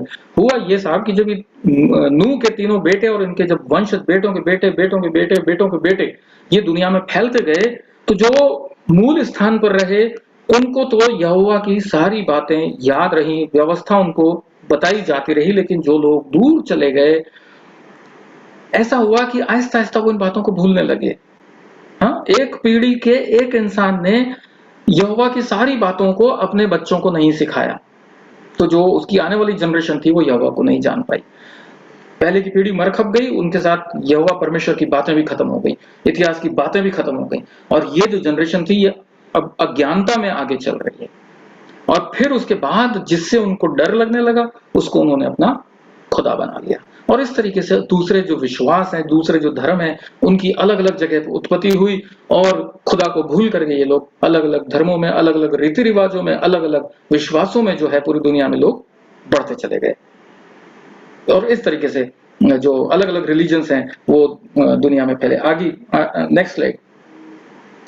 लेकिन इन सब में फिर एक इंसान था जिसके ऊपर खुदा की नजर थी। बाइबल बताती है कि खुदा अपने ऐसे लोगों को ढूंढती है जो खुदा के साथ साथ चलते हैं। शेम के वंशज में से एक इंसान ऐसा था जिस पर खुदा की नजर थी और उसका नाम था अब्राहम। हम सब इसको अच्छी तरह से जानते हैं अब्राहम की कहानी को। खुदा की नजर में वो धर्मी इंसान था और परमेश्वर ने उसे चुन लिया और पृथ्वी के सारे कुल को आशीष देने के लिए उसका चुनाव किया। Next slide. और बाइबल बताती है कि वो अपने विश्वास के कारण परमेश्वर की दृष्टि में अब्राहम धर्मी ठहरा और इकलौता इंसान जिसके लिए लिखा गया बाइबल में कि वो परमेश्वर का मित्र कहलाया, परमेश्वर का दोस्त कहलाया अब्राहम, अपने विश्वास के कारण, केवल इसलिए कि उसने अपना विश्वास अपने खुदा पे रखा, खुदा के साथ चला। जब खुदा ने उसको कहा कि तू इस स्थान से निकल और जहां मैं लेकर चलता हूं वहां चल, अब्राहम ने तुरंत बिना किसी क्वेश्चन के सब कुछ छोड़ा और निकल गया जहां खुदा उसको लेकर के गया। और उसके बाद हम सब जानते हैं अब्राहम की जिंदगी में कैसे खुदा ने काम किया। अब्राहम से जब खुदा ने वाचा बांधी ये वंश को बढ़ाने की, वो एक बुजुर्ग इंसान था। Next slide. वो एक बुजुर्ग इंसान था, उसकी जिंदगी में वो काबिलियत नहीं थी अब बायोलॉजिकली कि वो ये सब कर पाता, लेकिन उसने परमेश्वर पर विश्वास किया। बाइबल बताती है कि उसकी लेखे में धर्म गिना गया। और उसके बाद हम देखते हैं अब्राहम से किस अद्भुत रीति से इसहाक पैदा हुआ और इसहाक से जो है याकूब और यसाव पैदा हुए। और इन 3 जिंदगियों से जो इनकी 3 पत्नियां थी, इन तीनों की पत्नियां थी, खुदा ने एक और साइलेंट मैसेज अपने लोगों को दिया। इन तीनों की पत्नियां जो थी वो बांझ थी। इससे पहले वाली स्लाइड रखो। अब्राहम, इसहाक और याकूब, इन तीनों की पत्नियां बांझ थी। समय कम है, नहीं तो मैं आपको बिब्लिकल रेफरेंसेस के देता। परमेश्वर ने एक तरफ वायदा किया कि मैं तेरे वंश को इतना बढ़ाऊंगा कि जो आसमान के तारों को गिनेगा वो तेरे वंश को गिनेगा, समुद्र की बालू की किनकों के समान तेरे वंश को बढ़ाऊंगा। लेकिन साहब बाइबल बताती है कि इन तीनों की पत्नियां तो बांझ थी। लेकिन चूंकि ये उस वाचा के उत्तराधिकारी थे, खुदा ने इनके जरिए वो आशीषें इनकी जिंदगी में दी और ये बे औलाद से बा औलाद हुए। और आज की तारीख में पूरे दुनिया के लोगों के लिए बरकत बारिश है। अपने ईमान के कारण हम आज अब्राहम के वंशज हैं। हम भी अपने ईमान, अपने विश्वास करने के कारण अब्राहम के हम वंशज हैं। Next slide. और इसके बाद हम पाते हैं बाइबल में जो इसके याकूब के जो बेटे हुए 12 बेटे, उनके बारे में हम पढ़ते हैं। पहले जो 6 बेटे थे उनकी मां लिया थी। उसके बाद यूसुफ और बिन्यामीन राहेल के बच्चे, दान और नप्ताली बिल्हा के, और गाद और आशेर जिल्पा के बेटे। आप बाइबल में से इसके बारे में पढ़ सकते हैं, उत्पत्ति के जो 30 चैप्टर के आगे है वो सब आप सबको इसमें इनका लेखा मिल जाएगा। खुदा का जो योजना है वो आप देखिए कि जो बड़ा था, जो लिया थी, उसके वंश से खुदा ने अपनी सारी योजनाओं को पूरा किया। लेवी जो था उसके वंश से मूसा आया और यहूदा के वंश से दाऊद आया और उसके बाद हमारा प्रभु यीशु मसीह आया। ये खुदा की योजना थी। जल्दी से हम आगे चलेंगे, समय काफी हो गया। और ये मिस्र में यूसुफ जो परमेश्वर के लोग थे, इस्राएली लोग थे, वो अपने स्थान से किस तरीके से मिस्र पहुंचे आप सब जानते हैं। यूसुफ को मिस्रियों के हाथ में बेचा गया और एक गुलाम की तरह वो मिस्र पहुंचा और मिस्र पहुंचने के बाद चूंकि वो खुदा के साथ रहा, चूंकि उसका विश्वास खुदा पे रहा, उसने कभी खुदा का इनकार नहीं किया, चाहे उसके सामने कितनी भी बड़ी आजमाइश क्यों ना आई, उसने कभी खुदा का इनकार नहीं किया। वो उस देश का प्रधानमंत्री बना और उसके साथ जो उसका पूरा कुनबा था वो मिस्र में आ गया। तो ये वो हिस्सा है जब यूसुफ के जरिए पूरा इजराइल मिस्र में आ गया और यहाँ पर जो है उत्पत्ति खत्म होती है और यहाँ पर यूसुफ की मृत्यु हो जाती है और उसके बाद जो इस्राएलियों का वंश है वो मिस्र देश में आगे बढ़ता चला गया। Next slide. ये निर्गमन का शुरुआत है। जब मिस्र में इस्राएली लोग आए तो वो प्रधानमंत्री के रिश्तेदार के तौर पे आए और एक प्रिंसली उनको वो मिला, बिहेवियर वहां पे मिला, एक उनके मतलब खातिरदारी की गई, उनको जमीनें दी गई, उनको खेत दिए गए और बहुत अच्छे तरीके से वो लोग वहां पर बढ़ने लगे, इजरायली लोग मिस्र के अंदर। लेकिन जैसे जैसे वक्त बीतता गया, फिरौन मर गया, उसके बाद दूसरा फिरौन आया, उसके बाद तीसरा फिरौन आया, इसी तरीके से इसराइलियों की पीढ़ियां भी आगे चलती गई। यूसुफ खत्म हो गया, उसके बेटे आए मनश्शे वगैरह, वो खत्म हो गए, उसके बाद उसके बच्चे। तो कहने का अर्थ है कि आहिस्ता आहिस्ता जैसे पीढ़ियां आगे बढ़ी, सेम प्रॉब्लम, खुदा को भूलते गए और खुदा को भूलते गए तो ये इन 400 सालों में जो राजकुमार की तरह थे गुलाम बन गए। ये इस्राएली लोग गुलाम बन गए, लेकिन खुदा जो है वो हमारा कितना महान, कितना प्रेमी खुदा है। बाइबल बताती है कि खुदा की नजर अपने लोगों पर थी और उसने देखा कि कितनी कठोरता के साथ ये जो मिस्री लोग हैं इनसे गुलामी करवा रहे हैं इसराइलियों से। हाँ, और खुदा की नजर इन पर पड़ी और बाइबल बताती है कि खुदा ने इनका रोना, चीखना, चिल्लाना सुना। Next slide.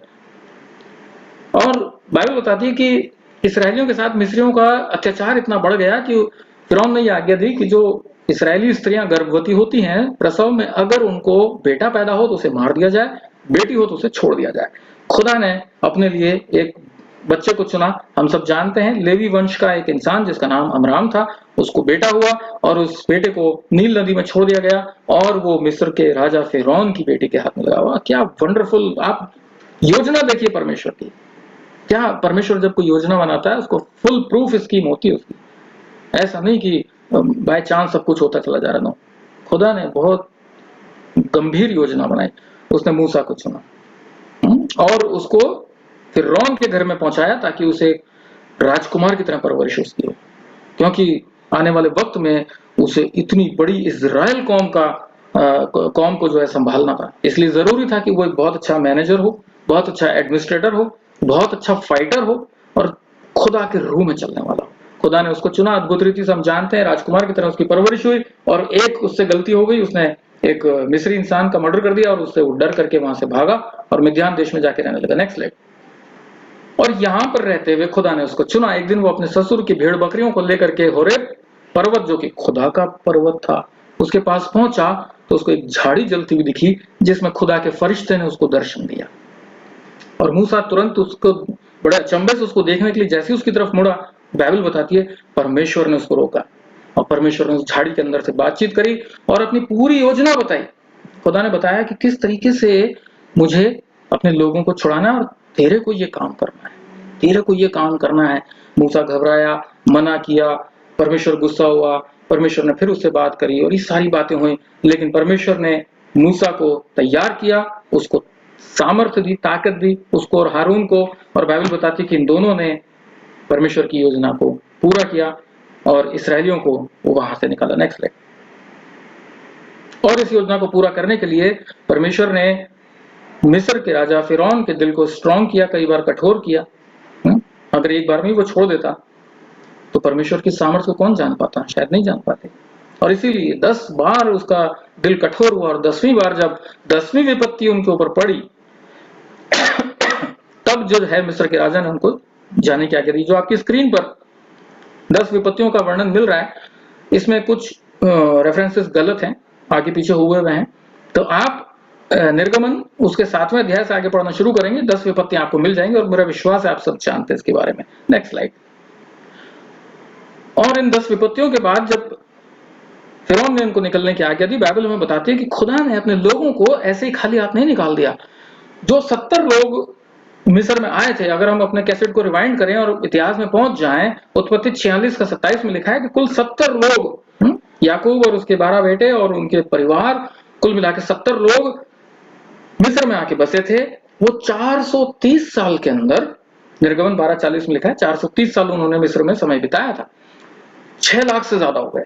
6 लाख तो केवल पैदल चलने वाले लोग थे, जो आप देख रहे हैं यहाँ पे पैदल चलने वाले लोग, वो 6 लाख थे। जो गाड़ियों पे बैठे थे, जो बच्चे थे, जो बुजुर्ग थे, वो अलग थे। तो सोचिए खुदा ने कितनी बरकत दी अपने लोगों को। और 430 साल बाद जब वो मिस्र की गुलामी से निकले तो एक बड़ी भीड़ थी, बड़ी भीड़ थी। और इसीलिए मूसा को एक राजकुमार की तरह परवरिश खुदा ने दिलवाई थी।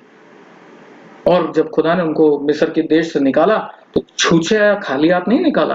बाइबल बताती है कि उन्होंने अपने पड़ोसियों को लूट लिया, उनका धन, उनका सोना, उनका चांदी उन्होंने मांगा मिस्रियों से, और मिस्रियों ने कहा तुम लो और जाओ यहाँ से, क्योंकि उन सबके पलौठे मर गए थे। तो खुदा ने उनको भरपूरी के साथ मिस्र से निकाला। Next slide. इसके बाद हम सब जानते हैं कितना अद्भुत ये दृश्य है। ये तो फिल्म बनाई हुई है, हम सब जानते हैं, बचपन से हमने देखी है फिल्म। लेकिन जस्ट इमेजिन कीजिए, सोचिए कि जब जो असली दृश्य होगा, खुदा की क्या ताकत थी। खुदा ने किस तरीके से अपने लोगों को इतनी मुश्किल जगह में से निकाला। आगे समुद्र, पीछे फिरौन की सेना।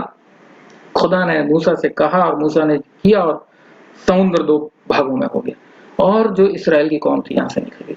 ये परमेश्वर की विश्वास योग्यता अपने लोगों के लिए। उसने अपने लोगों को छोड़ा नहीं जबकि ये लोग बुड़बुड़ाते थे, कुड़कुड़ाते थे, मूसा को बकते थे कि तू हमें क्यों मरने के लिए ले आया, अब ये हमें मार डाले। Next slide. इसके बाद जब ये लोग वहां से लाल समुद्र पार कर गए, आगे जंगल में निकले, वहां पहुंचे, फिर बुड़बुड़ाए, हम तो मिस्र में हांडियां भुना करते थे, मांस खाते थे, ये करते थे, दूध और शहद। खुदा ने इनको वहां पर भी इनकी सुधि ली, वहां पर भी इनकी सुधि ली। निर्गमन 16:13 से 15 तक पढ़ेंगे। सांझ को तो बटेरे वहां पर आके बैठ गई और भोर को जो पाला था वो सूख करके ऐसे छिलकों के समान हो गया, जो ये खाने के लिए, जो इनके खाने के लिए था। और मूसा ने इनको कहा ये वो भोजन वस्तु है जो यहोवा तुम्हें खाने को देता है। खुदा ने अपने लोगों के पेट भरे। नेक्स्ट।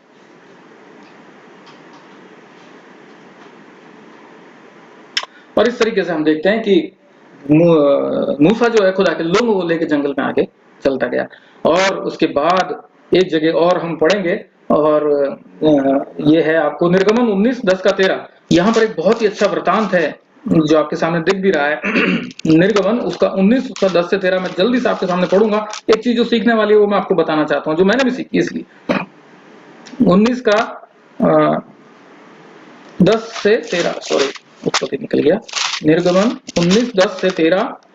और यहाँ पर तब यहोवा ने मूसा से कहा, मूसा जो है सिय्योन पर्वत पर है, सॉरी सीनै पर्वत पर है मूसा, खुदा से बात कर रहा है और खुदा वहां पर उसको अपनी व्यवस्था दे रहा है। तो खुदा उसको क्या कहता है, तब यहोवा ने मूसा से कहा लोगों के पास जा और उन्हें आज और कल पवित्र करना और वे अपने वस्त्र धो लें, वे तीसरे दिन तक तैयार हो जाएं, क्योंकि तीसरे दिन यहोवा सब लोगों के देखते सीनै पर्वत पर उतर आएगा।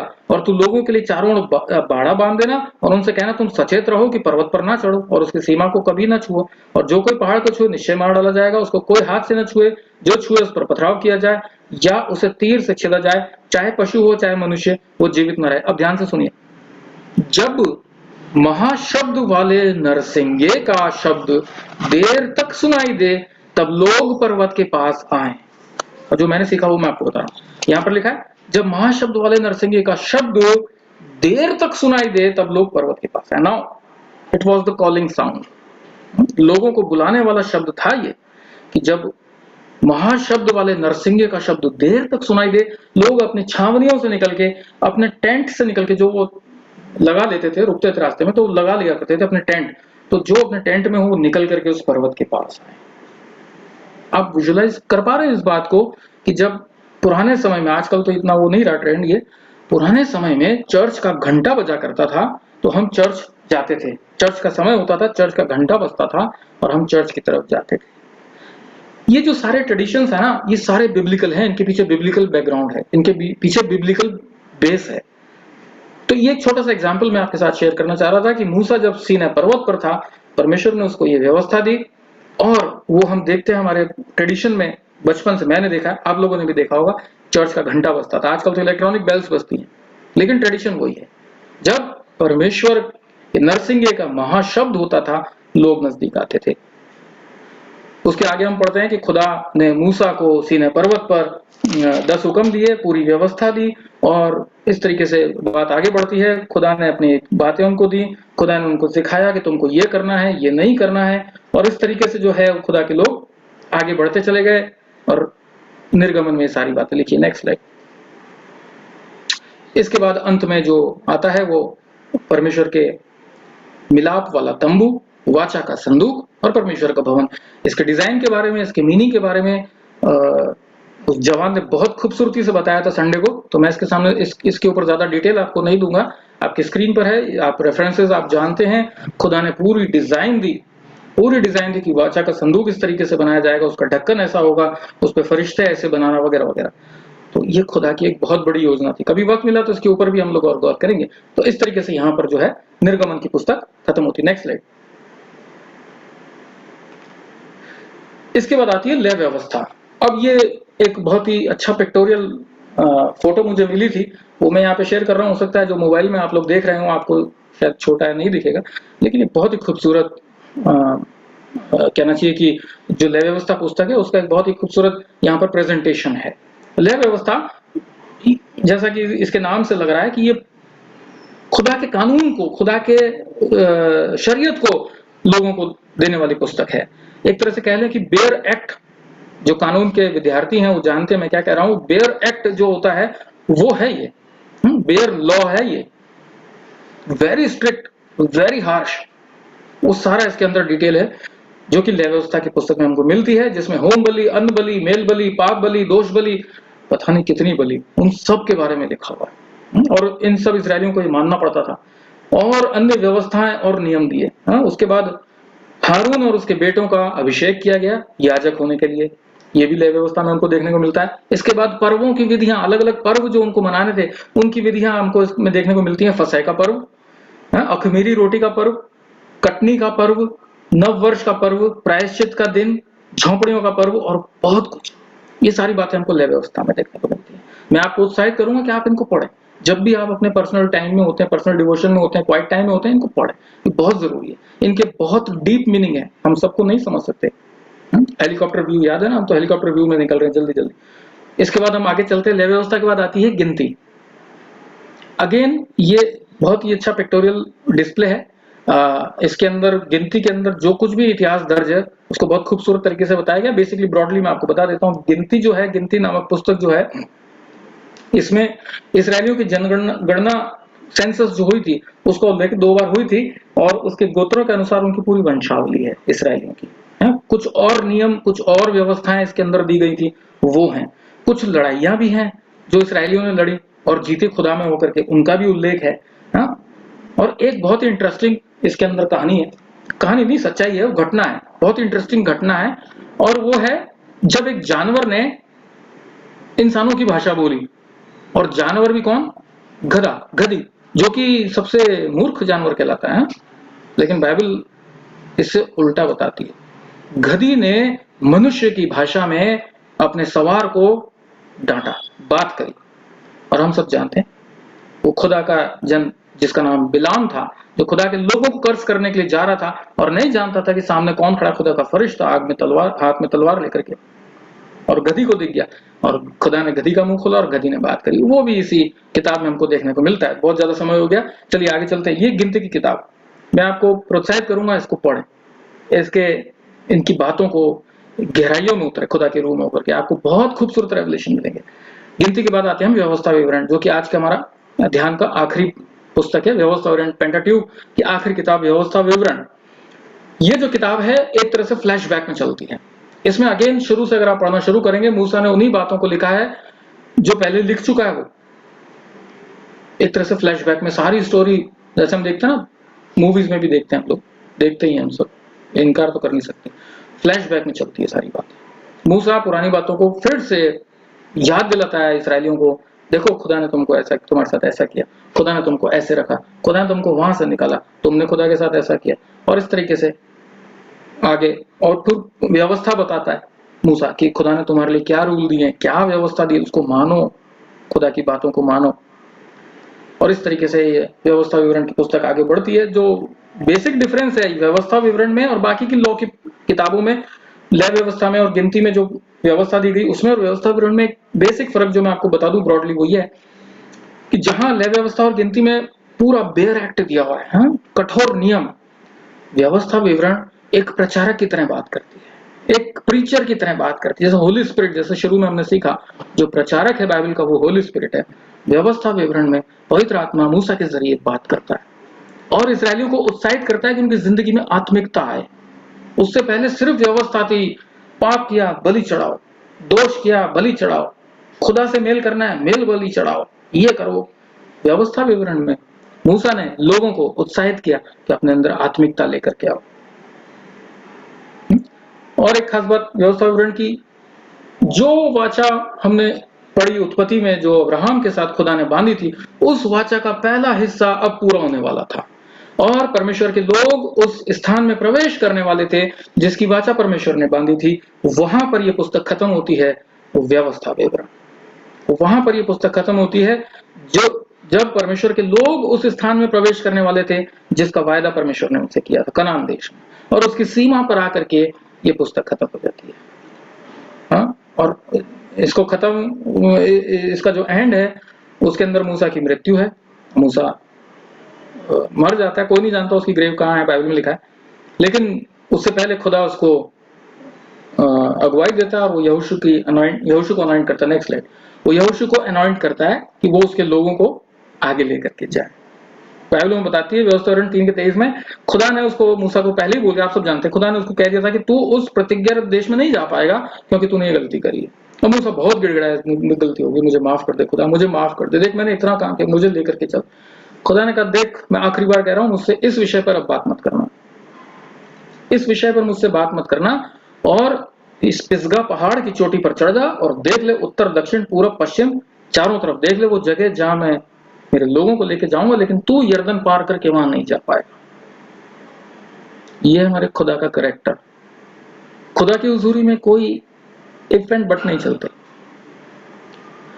प्रभु यीशु मसीह के आने के बाद हमको ये शील्ड मिल गई है कि हम गुनाह के बाद भी जिंदा हैं। अब सोचिए कितने बड़े बड़े गुनाह हमसे होते, लेकिन हम तो फिर भी जीवित है, तंदुरुस्त है, खुश है। मूसा को एक इतनी सी गलती की कितनी बड़ी सजा मिली। ये प्रभु यीशु मसीह का अनुग्रह। इसके अनुग्रह की गहराई को अगर समझना है तो इस बात से समझ, हमारी जिंदगी में कितने गुनाह होते हैं लेकिन फिर भी हम भले चंगे हैं, खुदा की बरकतें हमको रोज मिल रही हैं, जगह जगह हम ट्रेवल करते हैं आराम से। मूसा को नहीं करने दिया, खुदा ने कहा कि यर्दन तू पार नहीं कर पाएगा, और बाइबल बताती है कि मूसा उसी पर्वत पर मर गया और उसकी कब्र कहाँ है किसी को नहीं मालूम। और उस मूसा के मरने से पहले खुदा ने उसको कहा यहोशू का अभिषेक कर, और मूसा ने यहोशू का अभिषेक किया। Next slide.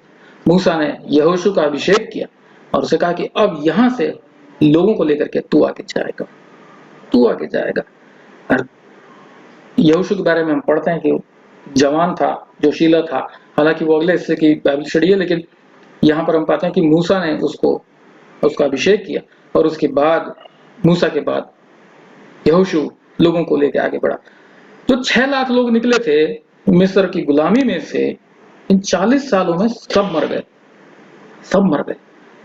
बाइबल बताती है कि कनान देश में, जो कि प्रतिज्ञाबद्ध देश था, सिर्फ 2 जने पहुंचे उनमें से जो मिस्र से निकले थे। एक था यहोशू और एक था कालेब।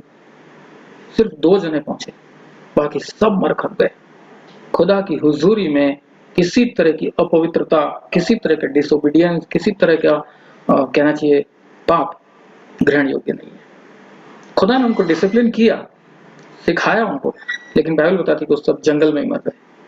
उनको जब तक वो जीवित रहे खुदा ने बरकतें दी, खाने के लिए मन्ना दी, बटेरे दी, मीठा पानी दिया, उनके जूते नहीं फटे, उनके कपड़े छोटे नहीं हुए, लेकिन जो डिसिप्लिन है वो है। ये पुराने नियम की मैं बात कर रहा हूँ। हम पुराने नियम की बात करें, हम तो नए नियम में हैं, हम तो बहुत बड़े अनुग्रह में हैं, बहुत बड़े अनुग्रह में। क्या कहें प्रभु यीशु मसीह के प्रेम का, क्या कहें प्रभु यीशु मसीह के अनुग्रह के बारे में। और उन लोगों को देखिए, इस्राएलियों, सब मर गए, जंगल में ही मर गए। सिर्फ यहोशू और कालेब, 2 जन जो खुदा के विश्वास योग्य थे, ये कनान देश में, नेक्स्ट स्लाइड, वो ये कनान देश में पहुंचे, ये कनान देश में पहुंचे। सॉरी, हाँ ये लास्ट स्लाइड थी। तो ये आज का हमारा एक छोटा सा बाइबल स्टडी था, जो हमने बाइबल की पहली 5 किताबों के बारे में सीखा, खुदा के रूह में होकर के। खुदा हमको सिखाना चाहता है कि उसकी योजना क्या है, वो कितना प्यार करता है, कितनी मोहब्बत है उसके अंदर। आदम ने पाप किया, खुदा ने उसको उसके सजा के साथ साथ उसके छुटकारे का भी प्रबंध किया। और जो डिसिप्लिन खुदा ने अपने लोगों का किया मिस्र के जंगल, मिस्र की गुलामी से निकलने के बाद जंगल में, खुदा हमको ये बताना चाहता है कि प्रभु यीशु मसीह का अनुग्रह जो तुम पे हुआ वो कितना महान है, वो तुमको कैसे बचाता है। मैं आपको उत्साहित करूंगा, इन किताबों को और गहराई के साथ पढ़ें, और इनकी आयतों को गहराई के साथ पढ़ें, सीखने की कोशिश करें। परमेश्वर का रूह जो है वो आपको नए नए दर्शन देगा, अद्भुत रीति से आप आनंद में भर जाएंगे, एक ऐसी खुशी आपको मिलेगी जो खुदा का अनुग्रह शायद अभी तक जो उसकी गहराई से मतलब को नहीं समझ पाया, आप इस पुराने नियम को पढ़ने पे समझ पाएंगे, इतिहास की बातों को पढ़ के आप समझ नहीं पाएंगे। खुदा हम सबको बहुतायत के साथ बरकत दे, और उसकी ठहराए हुए वक्त में हम उससे आगे और बाइबल स्टडी करेंगे, आगे की किताबों को हम पढ़ेंगे, इतिहास के बारे में हम पढ़ेंगे। खुदा आप सबको बहुतायत के साथ बरकत दे। Thank you so much. समय ज्यादा लिया उसके लिए मैं माफी भी मांगता हूँ आपसे। बहुत अच्छा कर दिया भाई, बहुत बढ़िया। अनुराग लाल सर को बहुत बहुत धन्यवाद। उन्होंने आपने जितनी भी जानकारियां हमारे साथ शेयर करी हैं, आई होप आपने वो मैसेज मिस नहीं किया जो राहुल सर ने दिया था कि वो स्लाइड हमारे साथ जरूर आप शेयर करिएगा। हालांकि आपने बड़ी मेहनत के साथ प्रिपरेशन किया था, लेकिन ये जो स्लाइड आपने जो शेयर किया हुआ हमारे साथ थोड़ा व्हाट्सएप पे शेयर कर लीजिएगा प्लीज, ताकि हम लोग भी अपनी इंफॉर्मेशन और नॉलेज बढ़ाने वाले हो सकें। और हमने सच में बहुत अच्छा ज्ञान बुद्धि भी हासिल करी है। परमेश्वर इसी तरह हमको आगे बढ़ाए और हम उसके विश्वास में और उसके भय में भी आगे बढ़ते जाएं। अनुराग लाल सर को बहुत बहुत धन्यवाद इस सुंदर इनसाइट के लिए। हालांकि वो बोल रहे थे कि मैं ज्यादा डीपर नहीं जाना चाहता, लेकिन उन्होंने जो ऊपर ऊपर भी बताया वो हमारे लिए बहुत डीप है। So thank you very much, and we hope and pray कि आप और भी ऐसी चीजें हमारे बीच में लेकर आए, ताकि हम लोग सच में परमेश्वर की को समझने वाले हो सकें और उसके बारे में जानने वाले हो सकें। Thank you very much. और मैं अभी रिक्वेस्ट करता हूँ, अगर आशीष विलियम भैया हमारे बीच में अवेलेबल हैं तो मैं उनसे रिक्वेस्ट करूंगा कि वो एक लास्ट प्रेयर हमारे साथ कर लें, रैप अप करने के लिए। Thank you.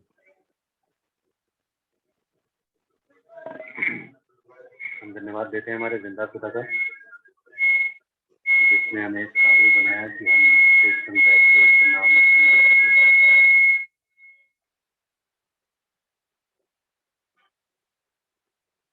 अब आवाज क्लियर है? Praise the Lord. जी अभी धन्यवाद देते हैं, thank you.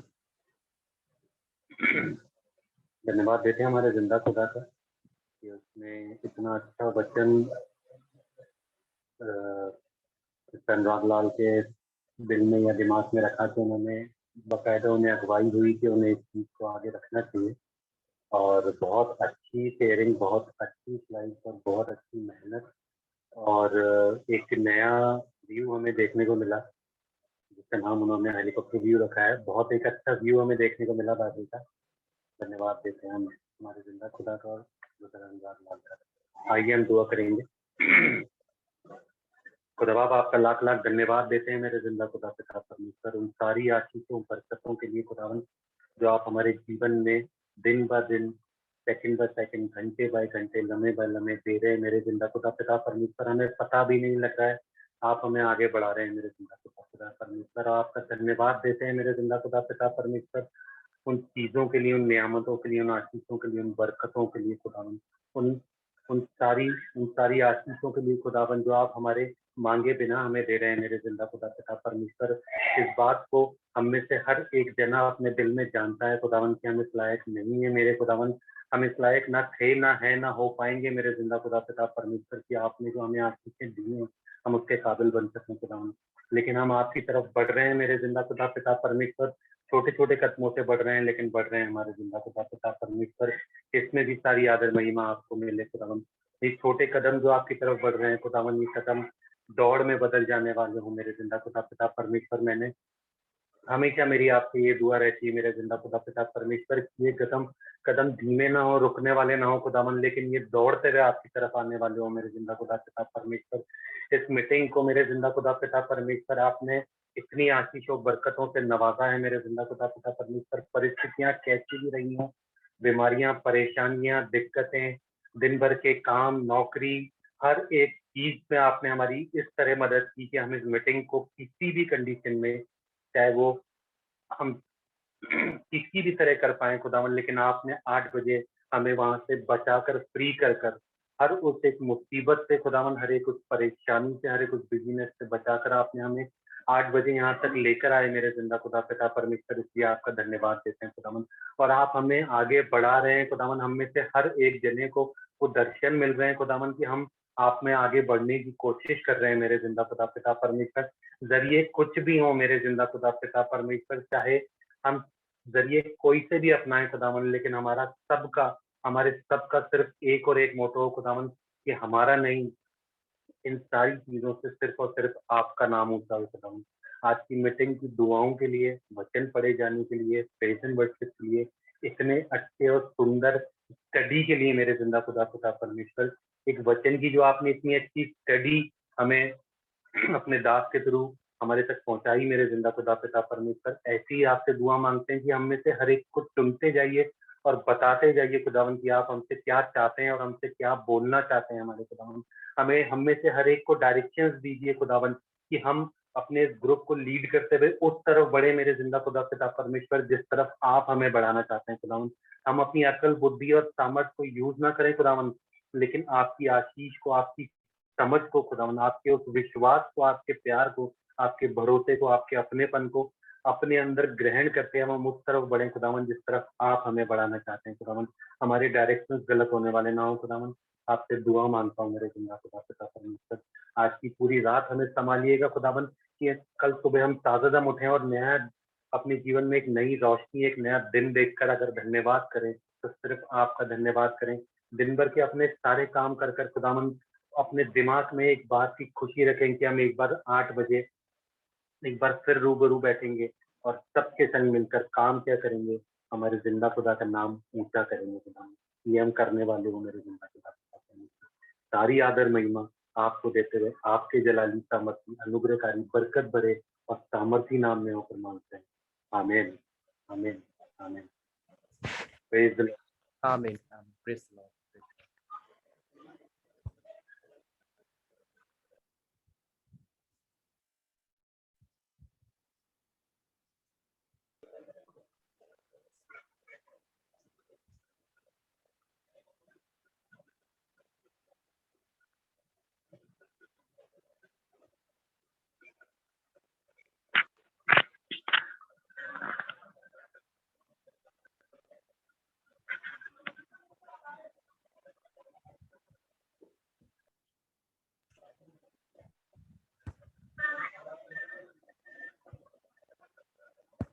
Praise the Lord. जय मसीह की।